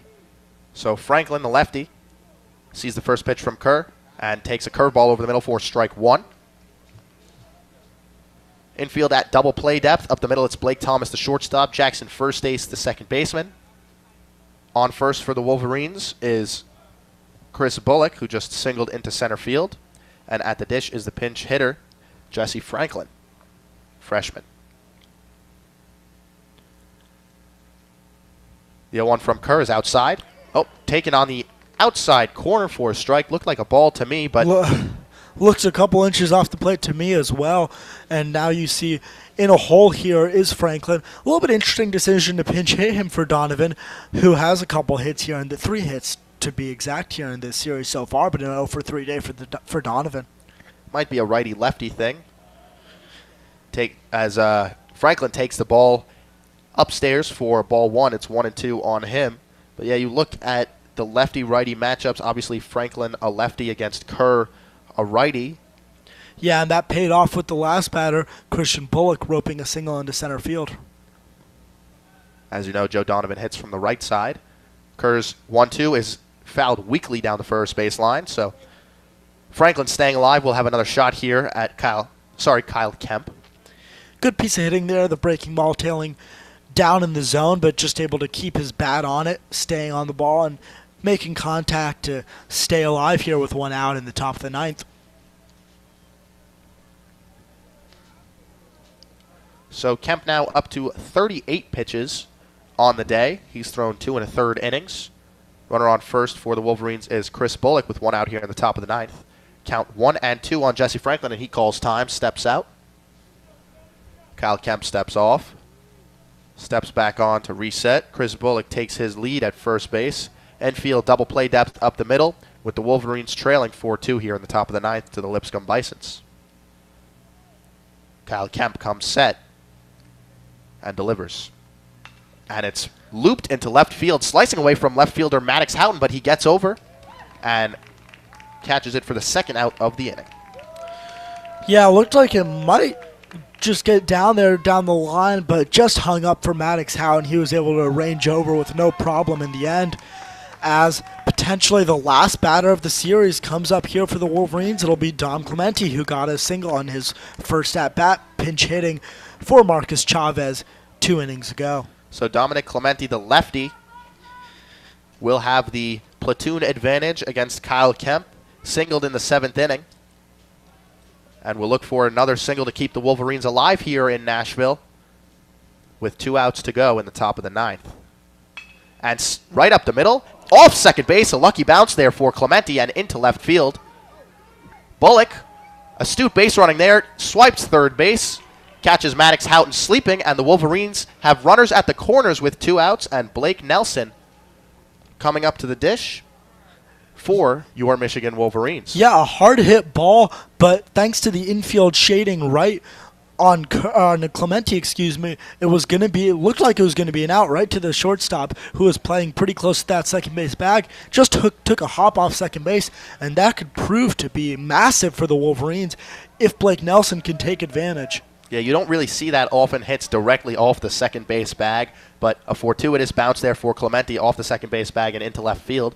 So he sits on first with a single, and now it's Blake Nelson at the dish, takes at the letters for a called strike. Count 0-1 on him, and now Jeffrey Chrisan, the Lipscomb catcher, going out for a quick meeting with his pitcher, Kyle Kemp. Count 0-1 on Blake Nelson, who was 1 for 3 with a single today. Wolverines trailing at 4-2, runners at the corners and 2 outs here in the top of the ninth. Blake Nelson at the plate. Kyle Kemp, the pitcher on the bump for Lipscomb, comes set and delivers. A curveball taken outside. Count is 1-1. Yeah, good eye from Nelson. The plate's been called pretty big in this series, especially as it goes laterally. So good eye from Nelson to not be forced into swinging by the big plate, as that one was off the plate. So Kemp has the count even at 1-1, shakes off his catcher, Jeffrey Chrisan, and Blake Nelson now fouls this third pitch of the at-bat into the screen, and the Wolverines are down to their final strike. Count 1-2 on Blake Nelson with 2 outs here in the top of the ninth. For the Wolverines, they trail Lipscomb 4-2. Yeah, Nelson not the most experienced hitter for the Wolverines. Only 1 at-bat on the season coming into today's ballgame. Surprised we didn't see a change from Coach Eric Bakich, especially as Nelson bats from the right side. The 1-2 is hit him. He hit Blake Nelson, so Michigan will have the opportunity to turn over their lineup once more, and it'll be Akeo Thomas coming up to the dish for the Wolverines. Absolutely massive there. I was just saying Nelson, not exactly the guy you wanted to have up in that situation, but now the Wolverines have guys on scoring position and the go-ahead run at first base. This is a huge at-bat for K.O. Thomas here early in the season as the Wolverines try to steal a series from Lipscomb. If K.O. Thomas can knock one into the outfield, it'll likely be a tie ball game here in Nashville. And now we will have a pinch runner for Blake Nelson. It'll be Jordan Wogu, the freshman who had his birthday yesterday as well. Actually, I believe Wogu's birthday was Friday, if I'm not mistaken. Chris Wells yesterday. But Wogu now, the pinch runner at first base. Yeah, Clemente not with a ton of speed at second base, so not a guaranteed run if a ball's hit into the outfield, but still could get the game-tying run home. And it'll be a K.O. Thomas at the dish. Kyle Kemp on the mound. K.O. Thomas steps out, calls time. It's interesting here that Lipscomb is not opting to go to their bullpen. They've had 2 guys warming up, one of whom is Adam Stewart. The other now, number 41, Robbie Knox, who pitched 3 scoreless innings of relief yesterday. Pitch to Thomas. Takes inside. And a pickoff attempt from the catcher, Jeffrey Chrisan, trying to catch Jordan Wogu sleeping, but Wogu gets back. Yeah, nearly catastrophic from Wogu. You can't do that. That's a Jose Lobaton move, getting picked off to end a rally. You cannot be picked off when he is the go-ahead run. That is a luxury for the Wolverines. The huge runners are at second and third. If you're the guy at first, you have to be conservative on the base paths. Wogu with now about a 20-foot lead. Nobody holding him on. Obviously, that run may not even end up mattering. Curveball, Thomas takes it inside for ball 1. Count is 1-1. K.O. Thomas at the dish. She has 1 hit in this series, just 1 of 12 with a run. It was a double in the 5th inning. Count 1-1 on him with 2 outs and the bases juiced here for the Wolverines. They trail 4-2 in the top of the 9th. Last licks for them if they are unable to tie it or take the lead, and Thomas calls time. Kyle Kemp taking his sweet time on the mound for the Lipscomb Bisons, working at his own pace. Thomas has already asked for time twice in this AB. Kemp comes set, the 1-1. Swing and a miss from Thomas. And the Wolverines once again down to their final strike with a K.O. Thomas at the dish, the 5'8" junior from Chicago, Illinois. Yeah, K.O. Thomas roped a double a couple innings ago. He'll need to make solid contact again here with 2 strikes. So Kyle Kemp has it 1-2 on a K.O. Thomas with 2 outs. Kemp's 1-2 is outside. That one bounced in the left-handed batter's box, so the count even at 2-2 for Thomas. Michigan trying to put together a 2-out rally here. Any hit to the outfield should score 2. Clemente not exactly a speedster on second base, but with 2 outs, you're going to be running on contact. Yeah, most certainly. The outfield, is playing a little bit shallow to try to nail down Clemente at the plate, but nothing that I've seen from the Lipscomb outfield arms has showed me that they can do that. K.O. Thomas lines that one into the right field gap, and heading over is Carson Wright, and finishes it off. Thomas not able to hit that enough on a line drive, so Wright catches the fly ball, and that'll do it for the Wolverines in the 9th inning. 2 hits, but not able to push any runs across. No errors. They leave the bases full. And the Wolverines fall to Lipscomb 4-2 here on Sunday, March 11th at Ken Dugan Field in Nashville, Tennessee. The Wolverines 2 runs on 9 hits and committing 3 errors. For Lipscomb, it's 4 runs on 7 hits, no errors for them. The winning pitcher for the Lipscomb Bisons will be Noah Thompson, and the losing pitcher for the Wolverines will be Jace Van Senna. Yeah, that ball just hung up there for the right fielder. It must have been the right fielder, Carson Wright. The ball looked like it was going to get into the gap. Hard hit from K.O. Thomas, but just tailed over to right field. Just hung up a little bit too much. 5 degrees lower on the angle, and that one would have been a double in the gap. But just hung up there too much. I mean, a couple feet from being a go-ahead double, and just couldn't quite get down. Really tough one for the Wolverines. Not a series that they were expecting to lose. And the rough start to the season just continues for the Wolverines, who fall to 4-10 on the year. And they'll be back home in Ann Arbor for the first time in the season on Tuesday, taking on the Oakland Grizzlies. So hopefully the return home can ignite good things for the Wolverines, as this early part of the season has really been rough for them. No way to sugarcoat that. 4-10, just not the start that Coach Eric Bakich would have wanted. But ultimately it's going to be Big Ten play that defines this team's season, and they'll have every opportunity to turn it around coming up. Game on Tuesday against Oakland. Then they play a NAIA opponent. I'm blanking on that opponent right now. It was just added to the schedule a couple of days ago. It looks like it is Lawrence Tech on Wednesday at 4 o'clock. So we'll be back in, I should say, Tuesday 4 o'clock, then Wednesday 4 o'clock, and then Friday the weekend series against Bowling Green commences with a 4 o'clock start Eastern time on Friday in Ann Arbor, 2 o'clock on Saturday, and 1 o'clock on Sunday. All of those at Fisher Stadium in Ann Arbor on the University of Michigan's campus. It'll be 7 straight home games for the Wolverines coming up after starting their season with 14 either on the road or neutral. So hopefully that can spur the turnaround for this team. It's a young, inexperienced team, so it makes sense that there would be some growing pains, but perhaps more than expected. So it'll be Michigan falling to 4-10. Lipscomb improves to 8-8 to even up their record. Once again, it's Michigan 2 runs on 9 hits, 3 errors. Lipscomb 4 runs on 7 hits and no errors. Noah Thompson, the winning pitcher for Lipscomb. The losing pitcher for the Wolverines, Jace Van Sena, and Kyle Kemp picking up the save for the Lipscomb Bisons. Join us Tuesday as Michigan takes on Oakland. We'll have the coverage for you on WCBN Sports Radio, the official student radio home of Michigan Wolverines baseball. For Teo Mackey, Teddy Gutkin, and Austin Falco in Nashville, Tennessee at Ken Dugan Field, I'm Max Brill. Thank you so much for joining us, and as always, we will leave you with a good afternoon, and go Blue.